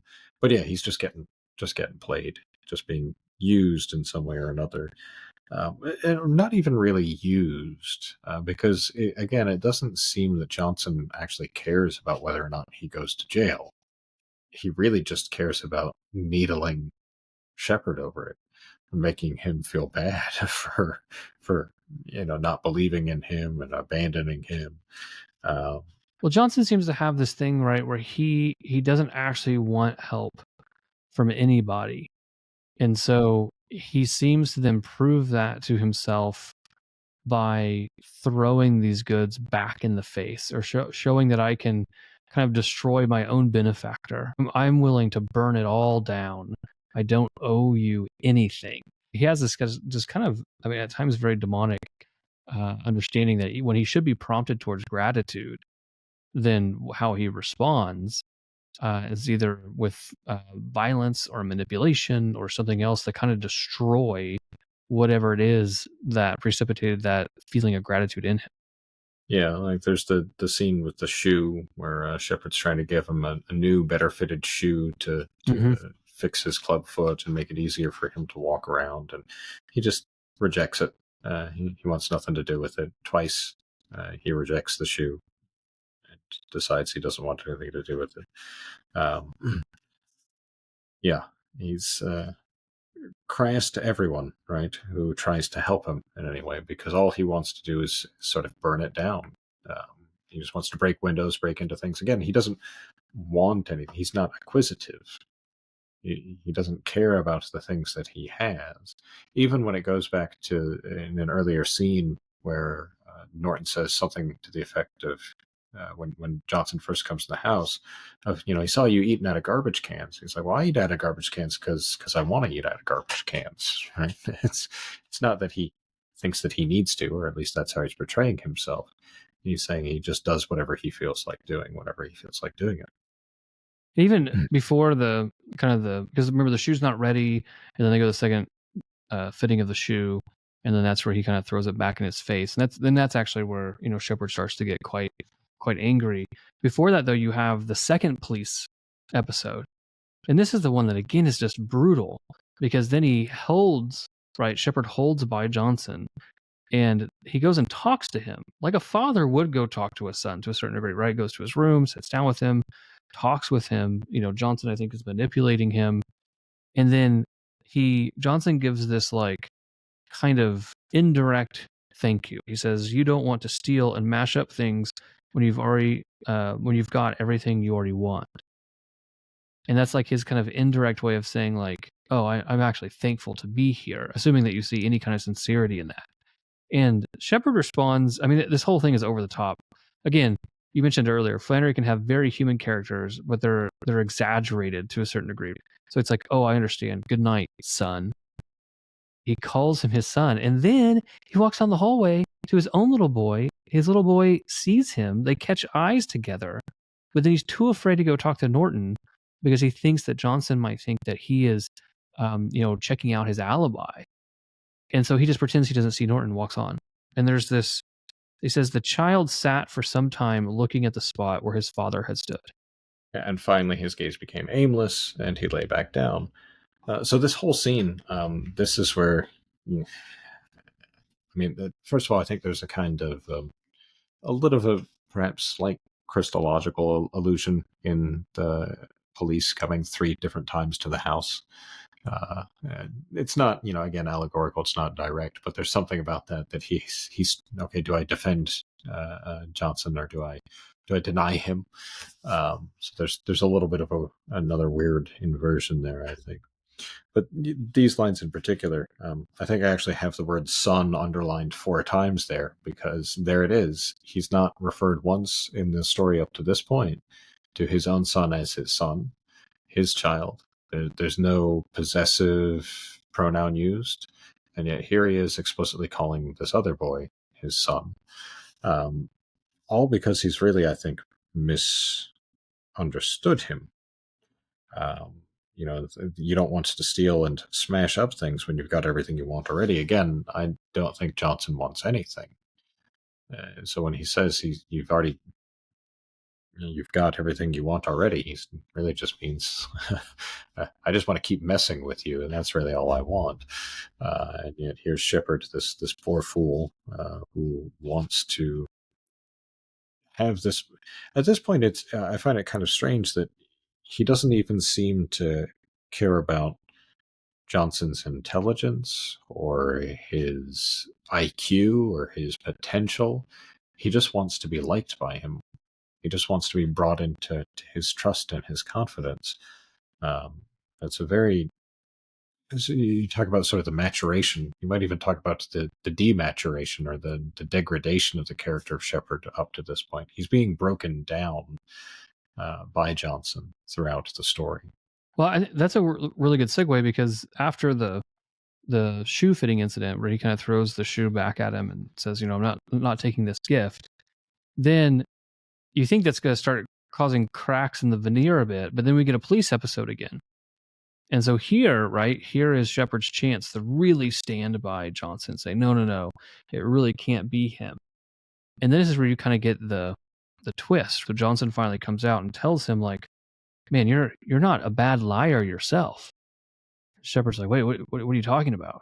And so then how I took this is that basically Johnson then admits that, "No, I have been the one that's been rampaging these houses. I did have enough time to get in and out and do all of these things," basically pushing on Shepard, saying, "Yeah, actually you are covering for me doing this damage, or you are covering for me doing these things." And this is really interesting to dovetail into what you said, is like, what's he care about right now? Is it more the IQ, Or is it that he'd be liked by this kid? Because now it seems very much that the covering for the lying and the admitting that I am doing these things wrong is more of I'm just gravitating towards being liked by him, as opposed to why would an intelligent person do this? Because I think he has some notion that the intelligent person would not do these things. But here he seems more gravitated towards I want to be liked by Johnson.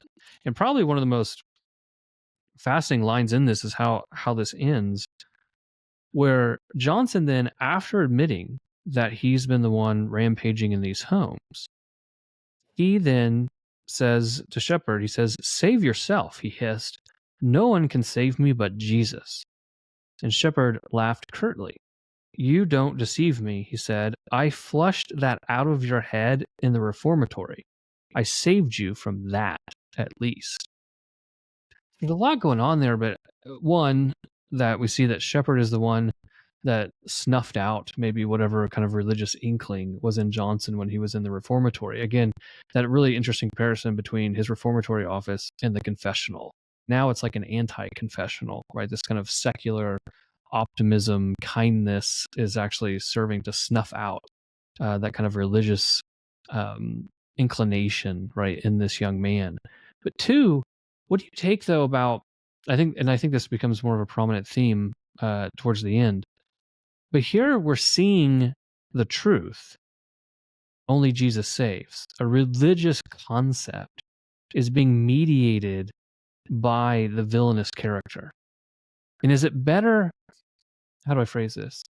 Is it better to be vicious but understand religious truth that Jesus saves and there is redemption for me, like Johnson, or to be like Shepard, where you're trying to be kind, but you don't believe in Jesus?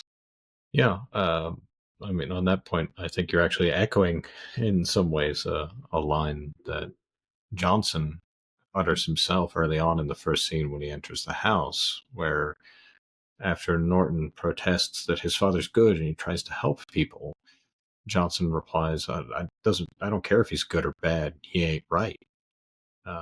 This is something about this sort of fundamental need for truth and truth in the spiritual sense, that no matter how much good you accumulate in your life otherwise, no matter how much good you do otherwise, if you're missing the thing that actually redeems any of it, that turns it into a final good, then whatever you've done is in some way might as well have been nothing. It's fruitless.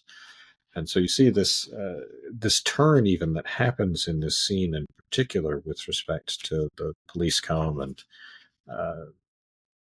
Shepard lies on his behalf and knows that he's just sort of taking his side, or he doesn't lie knowing that Johnson's done these things, but he lies knowing that Johnson hasn't been there. And so he lies and gives him this false alibi to say that no, he's been here. And he tells the police that you're wasting your own time and you're wasting ours. And he felt that the hours sealed his solidarity with the boy. He's trying to, he's in, cooperation with him. He's in cahoots with him. He's making them a unit in some way. And then only to find out that Johnson, he gives himself away by saying, that whole thing about tracks was nonsense. It's all concrete there, right? I couldn't have left tracks, right? I rather like that. The whole place is concreted in the back, and my feet were dry. Which, just as a brief aside, even in the midst of these stories, which are often very painful, I find it telling as well that O'Connor said she could never read any of her own stories without laughing at least once. And I thought, oh, okay, that actually does. You do see some levity when you pull away from the grotesque a little bit. But at any rate, this notion that I think Shepard was thinking that, okay, if he could gain this boy's trust, if he could really establish this solidarity, then he would be saving him. That's what salvation would be. And you just have this rather curt response, right, from Johnson. Also, I find it telling that when his response is given, he's described as becoming his look became sly again. Like there's something of the serpent, right, suggested by that. There's something of Milton's Satan, I feel like, in the background there, and you get this sense of that evil, but an evil that knows what's true, just as Satan did. Yeah. No, that's a good comparison. I like it a lot. Yeah. So what do you make then? Like, we get this scene in which he's like admitting that he's lying and he's rampaging in people's homes. And then it's juxtaposed with him and Norton sitting on the couch reading the Bible together. And we get then this very fascinating. I mean, if for those who have read a lot of O'Connor, you've kind of been waiting for this scene. There usually is a scene of the grotesque, of the absurd, where basically all these things kind of coalesce into one kind of terrible action. And here this kid is, he won't put his Bible away at the dinner table. And so he starts to yell. And he opened the book in his lap and tore out a page of it and thrust it into his mouth. To show, what's he doing? He's showing that he believes. And so he's eating this page of the Bible to show that he truly believes. Like, what is going on in the scene?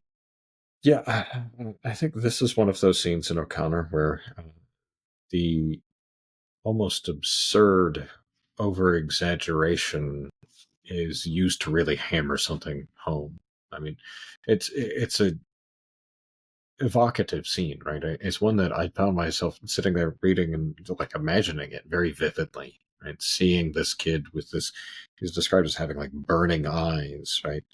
Um, Tearing a page out and shoving it, and you could just sort of see him staring down Shepard while he does it, right? Like he's possessed almost. And it's really just, I think, driving home this irrationality in stark contrast to Shepard's proposed supposed enlightenment-esque rationality. This is something that your reason cannot account for. This action. I mean, how do you psychologize that action? I don't think you can, and I think that's the point. This is a behavior beyond the canon of a calculating reason, and so that's what Johnson is. He's a character who can't be fit into that box. He can't be tabulated in the way that Shepard would like to. He can't be defined by his IQ score. Here he is acting in a way which is disruptive. I mean, extremely disruptive to any sort of family life, to any sort of dinner, to any sort of household. Even as screwed up as a household this is, here you've got this figure who, at the end of the scene, is described as a small black figure on the threshold of some dark apocalypse. That's beyond human reason, and it's meant to be. And I think that's the point. Yeah, no, very good. I appreciate that.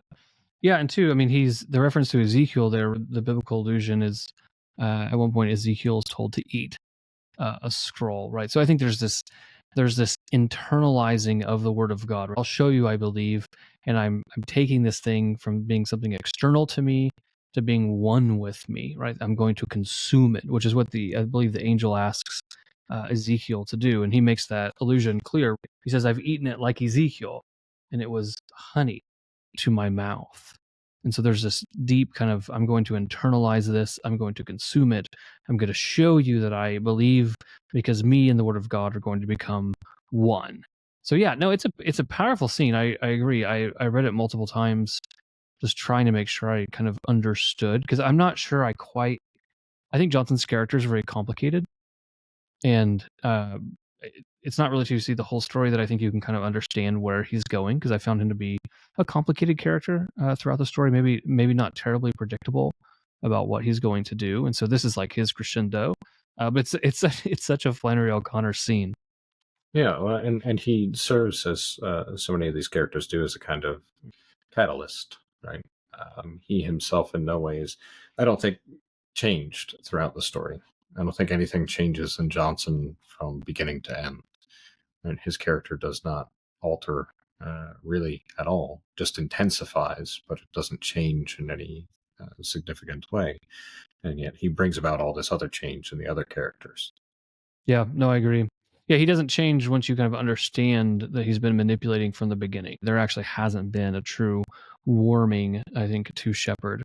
So what we see then, moving on, as we kind of race towards tragedy here. Of course, then you have this line where Norton says to Shepard, he says, Norton started, he turned around, there was unnatural brightness about his eyes. After a moment, he seemed to see that it was Shepard. I found her, he said breathlessly. Found who? Shepard said. Mama.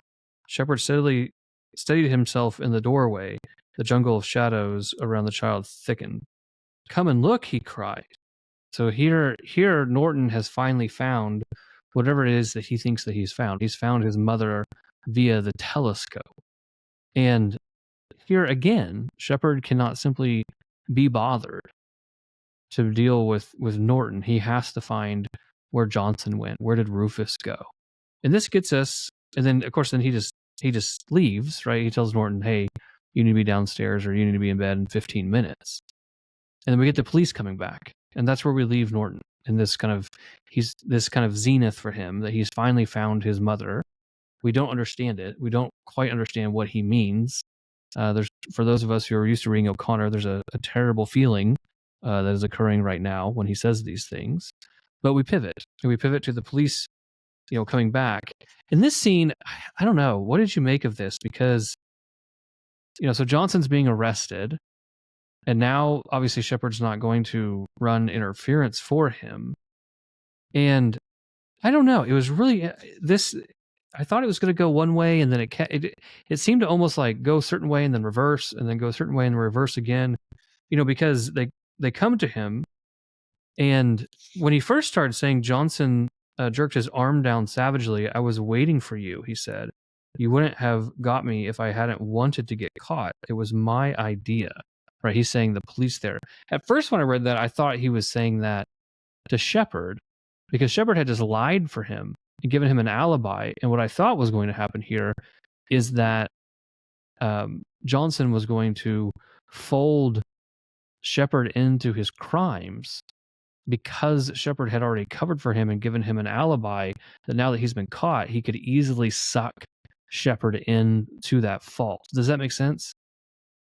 Well, yeah, I think, he's speaking on two levels here, right? There's the literal level, of course, talking to the police. And yeah, it says, right, he was addressing the policeman, but leering at Shepard. You wouldn't have got me if I hadn't have wanted to get caught. It was my idea. I think he's referencing in some way the whole narrative of the story. Like it wasn't that you actually drew me in to your home. It was my idea in the first place. It wasn't that you decided to offer me the key to your house. That was my idea in the first place. I'm just doing this because I'm doing what I want to do. Right? I'm smashing things up because I want to. I'm smashing up your life because I want to. So he's mocking Shepard, is what I take him to be doing in this scene. Yeah, no, I don't think anything I said is competitive with that. It was just interesting because I thought, I'm just playing out ideas here, but where I thought was going to happen is that Shepard was going to get sucked into the injustice of Johnson, which kind of would have a poetic fittingness, right? That he's covered for him, he's done these things for him, and now he's going to go down with him in his crime. And what's interesting is that, what did you make of it? Because in a certain way, then all of a sudden, in a certain way, Johnson's scrambling, and he does try and do this by saying that, well, by the way, Shepard made like immoral suggestions towards me, right? Trying to like blame him, for something, improper. Maybe I'm missing something there, but that seemed to me to be like him scrambling. But I thought that was really interesting because I thought he really easily could have folded Shepard into the crime itself, but instead he kind of scrambles and says, he made suggestions to me. suggestions. And I love, it's like the 60s. There's a reporter that then also rides in the police car. Did you catch that? Like the reporter just gets in the front seat of the cop car. Like, it was just really funny. So he's having to deal with all this with a reporter in his face. And it's like immoral suggestions, right? Immoral ones. And this is not dropping that thread, but it's actually Shepard's response here I think the first time he says, I did more for him than I did for my own child. Yeah, and I think this is where you see that kind of it's a little bit of a thievery and a manipulation of a Tolkien term, right? A kind of eucatastrophe occurring at this moment. It's a terrible thing, but it brings back some actual goodness, right, into presence that was absent beforehand. And so the immoral suggestions. I don't know that Johnson seems like he's scrambling. Yeah, he's sort of almost like yelling and random things, right? And I ain't having none of it. I'm a Christian. He tails off, right? He's a dirty atheist. He said there wasn't no hell. I think to some extent he might actually be acting in, again, to make an analogy to Tolkien, a kind of Gollum-like role here. He's shocking Shepard into a realization by his own wild behavior. He's bringing him into an awareness that he was lacking, because it is the first time he says, I did more for him than I did for my own child. It's the first time in the whole story that he's referenced Norton as his son as his child, as his progeny. And he does this, right? He comes to this by this sort of, how do I defend myself, right, against what Rufus is saying right here? How do I explain myself? How do I explain my behavior? And in a way, that sort of is, the immoral suggestion. Right? It's very vague language, right? And it's not, again, not meant to be allegorical in any way, but he's suggesting to Johnson that you can go and be all of these things, when in making those suggestions he neglected his own child. He ignored his own responsibilities. So those suggestions were immoral in that sense. They may not have been anything intrinsically wrong, because I don't think he ever at any point does suggest that Johnson go and do anything which is morally wrong. I don't think he puts him up to anything bad in any way, but the suggestions that he was making are in some way contrary to the right order of the universe. Right. Yeah, so it works on two levels there. No, I like that. Yeah, and in his statement there too, down he says, Johnson hurled himself forward. Listen at him, he screamed. I lie and steal because I'm good at it. My foot don't have a thing to do with it. The lame shall enter first. The halt be gathered together. When I get ready to be saved, Jesus will save me, not that lying, stinking atheist. So there's our title phrase: the lame shall enter first. And again, this kind of goes into what is Johnson's sincerity here, right? So again, going back to that juxtaposition between the sinner who is in sin but understands the reality of Jesus Christ and the path of redemption, versus the secular atheist trying to be kind, like in this kind of secular notion, but has no notion of the realities of Jesus Christ. And I think that's a really interesting juxtaposition that O'Connor's giving us between Shepard and Johnson, and then particularly how they interact with one another. Yeah, I mean, they're polar opposites in many ways, right? Mm-hmm. Inversions of each other. And yeah, there is that order and orientation beyond the here and now in Johnson, which I do think is sincere in at least some way. It may be very twisted and perverted, and who knows exactly how he's being employed there. Because again, he's in many ways a character, I think, beyond reason, and we're not meant to reason out all of his behavior or to provide fully rational explanation for why he does all the things he does. Because many of them seem to be things done without reason employed. He's just doing them.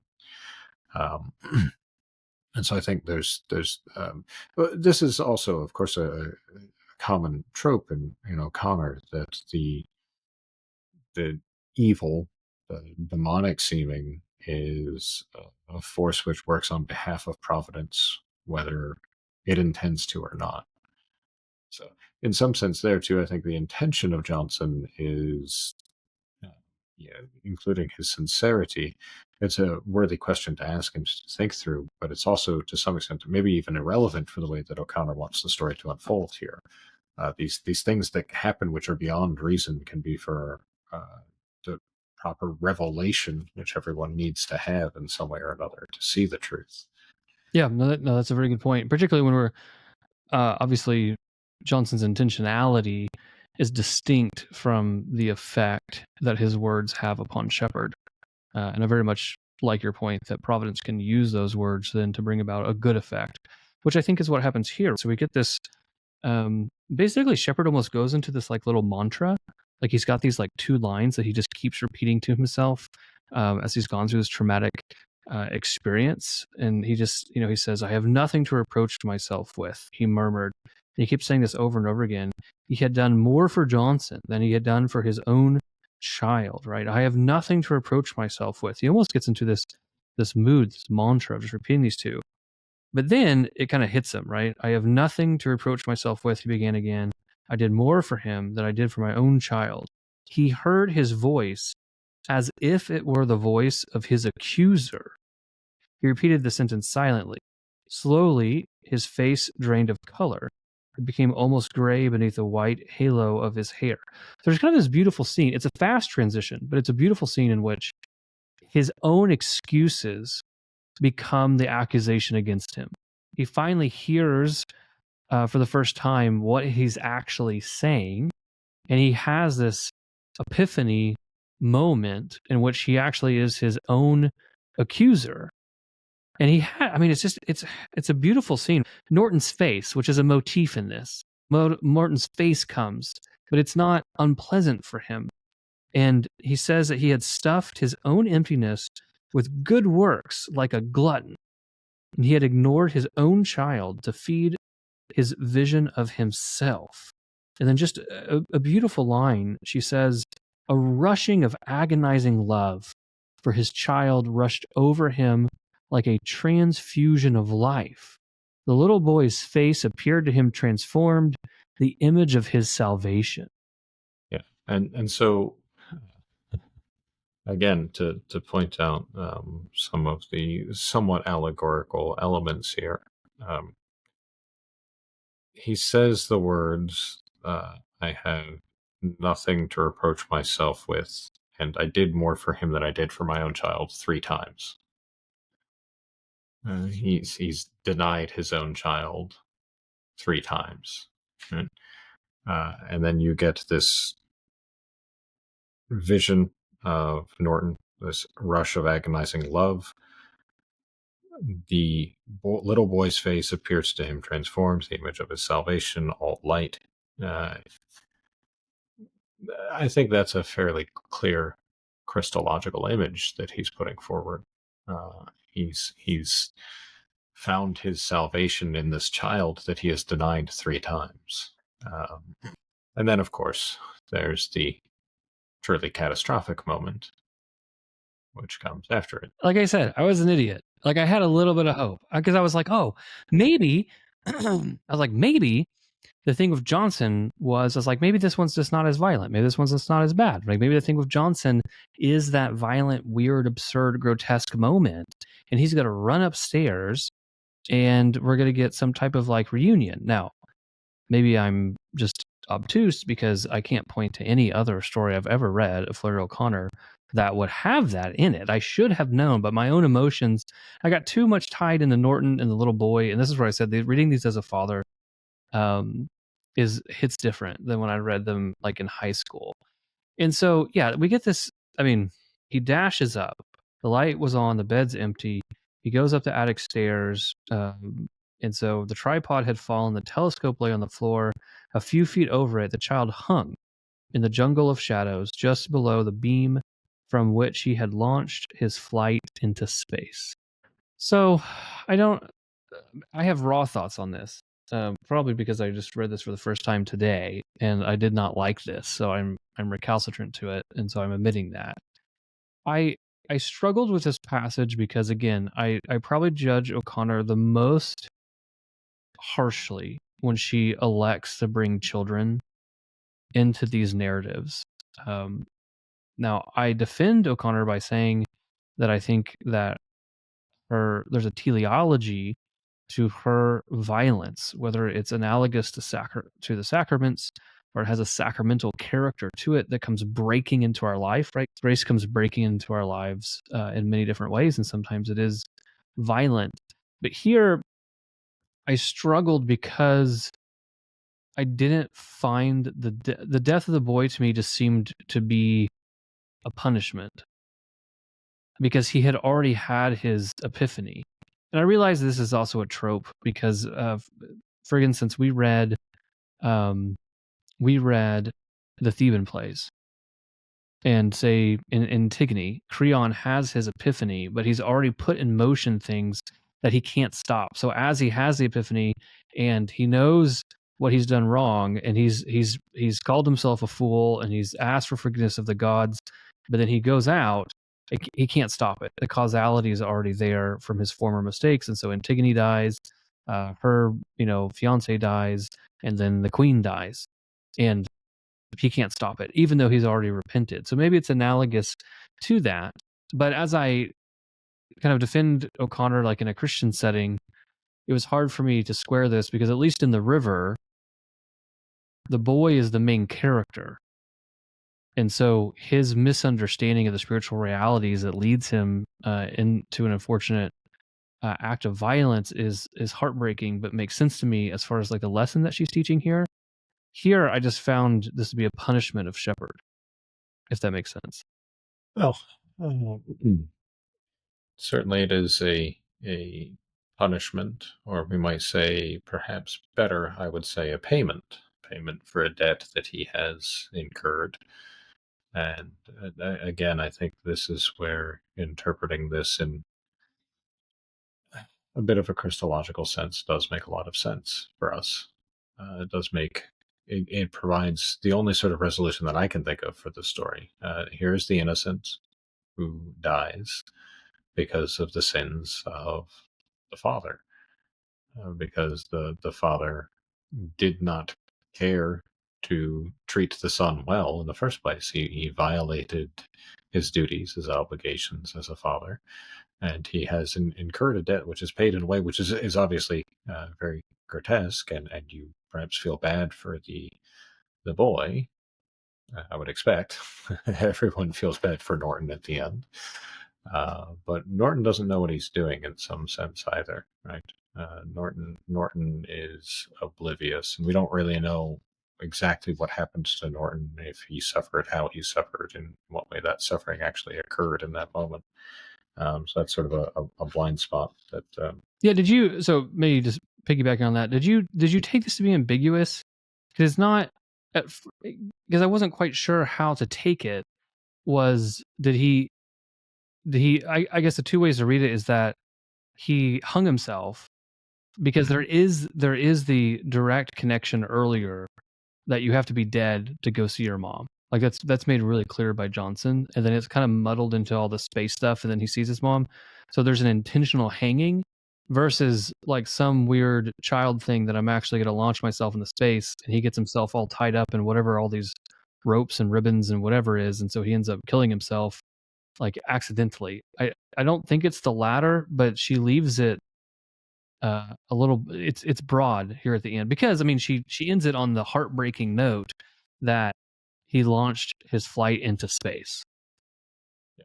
No, and I mean there's a little ambiguity there, but I think it's fairly clear that he hung himself. But I don't think he even really knew or understood what that is. I think that's what's not shown in Johnson speaking to Norton when they're walking to the Little League game. He's turning his mind towards this action that once you find your mother or something, or once you're sure that she's up there, or you discover her in heaven or something like that, then you do this and you'll go to her. He's So you think this is you think this is something that Johnson like intentionally planted the seed for him, not just like through the indirect statements, but basically because 10-year-olds typically don't hang themselves. They have no concept of like how this works, right?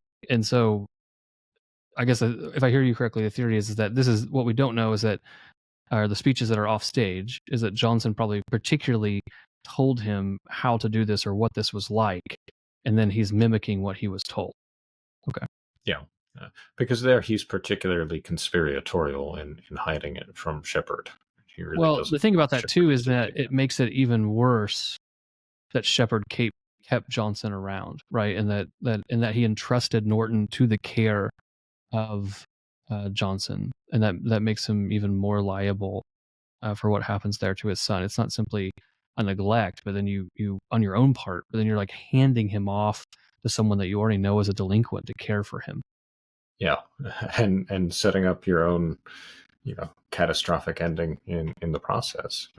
Um, yeah, it's and this is where we, um, sort of started off with why read O'Connor in the first place. You might very well, anyone out there listening who reads the story, hate it, and you might put it down, and you might say, "Well, why the hell did I read that? Right? What good have I gleaned from that?"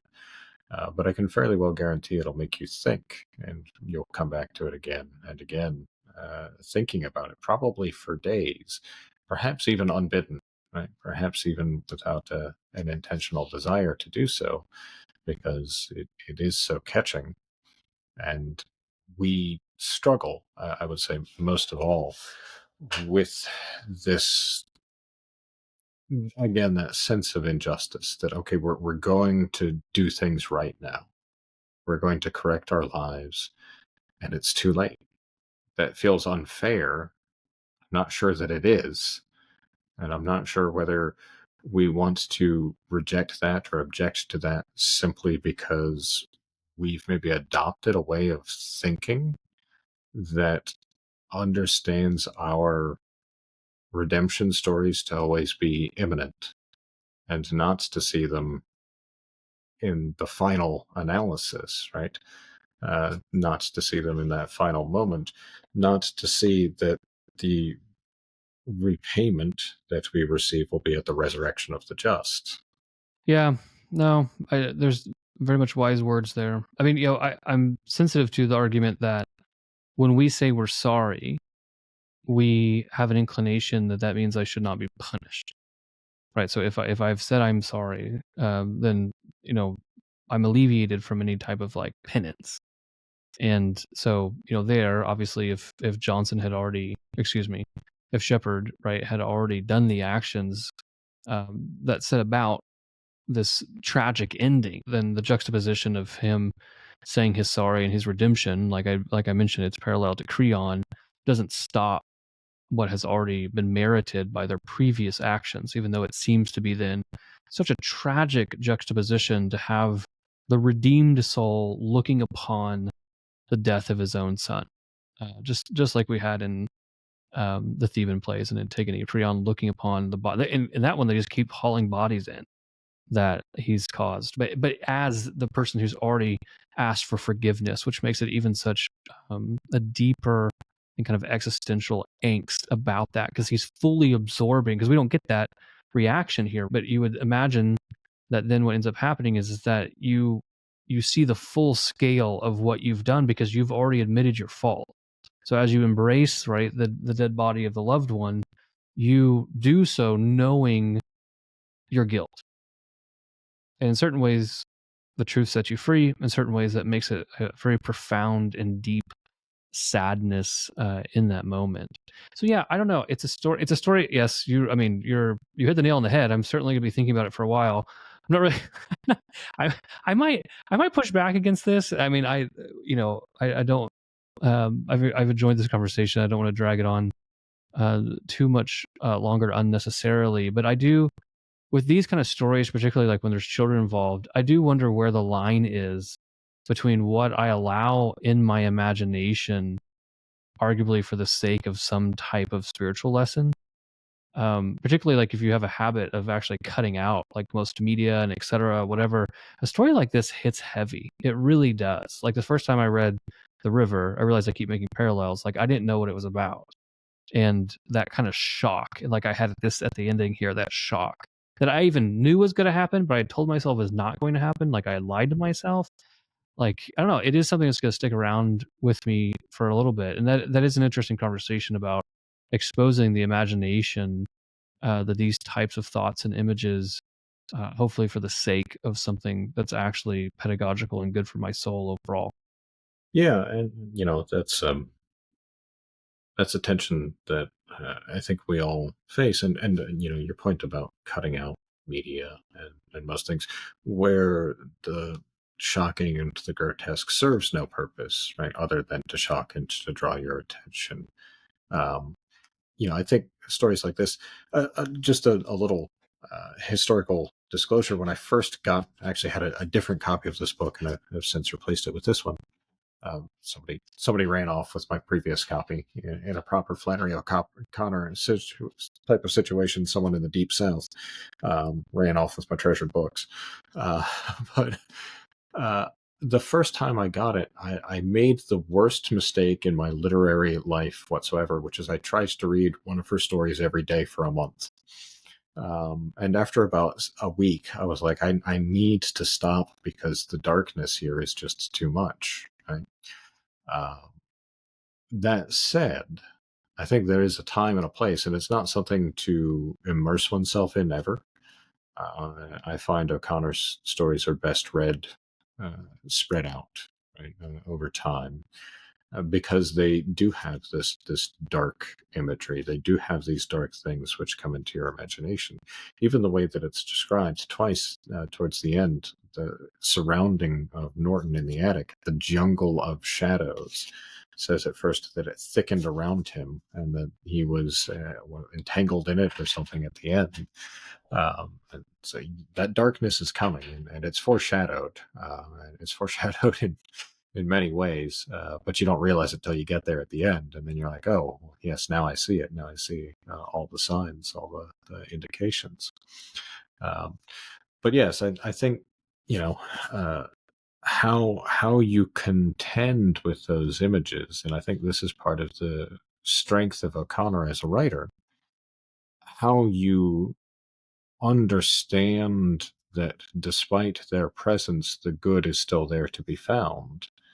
Because whether you encounter them in fiction, literature, in movies and television, or in real life, those sorts of grotesque moments do in fact occur to human beings. Maybe not very often, and they're certainly not things to be sought out for their own sake. But I think that perhaps if there's one of these constant themes that we all ought to take away from it, it's that the greatest consolation the human being can ever receive is from a belief in the guiding hand of providence, such that even in the most grotesque and awful and terrible moments of life, there is still purpose which is being served by those things happening, even if we can't see it at the moment. So, No, I agree. I liked your comment about wanting to read her every day for a month. That sounds existentially heavy. Is that's what that sounds like? I will say though, I'm probably done with O'Connor for a while. It's gonna be a while again until I pick this book back up. I've had my fill. I will say though, for first time readers, if you read this story and you really enjoyed it, again, I would look at picking up like her complete set here.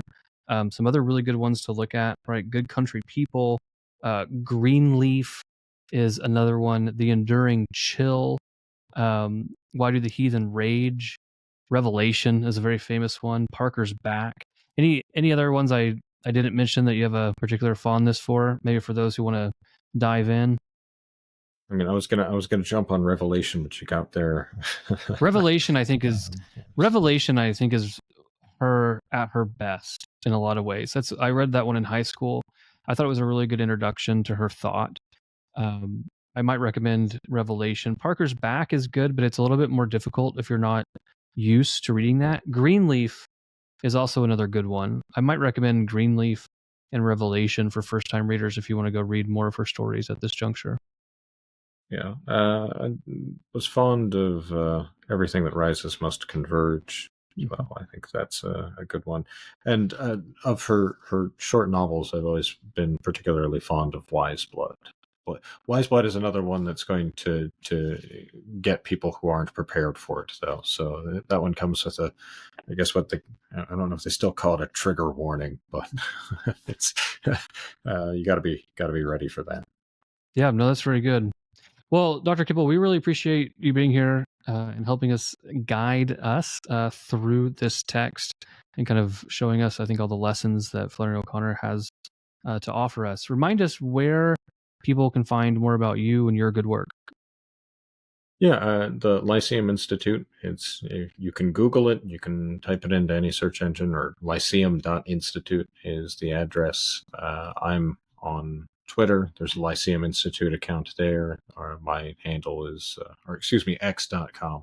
It'll always be Twitter to me. My handle's at Real Brian Kemple. Yeah, take a look, see what we're doing, see how we're trying to bring a life of the mind as best we can, such as you are, to these digital airwaves that we all now inevitably inhabit. So, yeah, no, very good. All right, everyone go follow them on X. I deeply appreciate their presence on there. And Dr. Kemple, thank you again for joining us this evening. it was my pleasure. Thank you. All right, everyone. In the weeks to come, we're going to set Flannery O'Connor aside, and we're going to go back to Plato. So next week, we'll have a round table on Plato and the dialogues we have read this far, just kind of a summary, picking out major topics. A few of our favorite friends of the podcast will be coming back to join us for that. And then to end the year, we are going to read Sir Gawain and the Green Knight together. Sir Gawain and the Green Knight, an absolutely fantastic poem. If you're not familiar with it, Tolkien did a fantastic translation, so we'll use that to end the year. So we'll see you guys next week.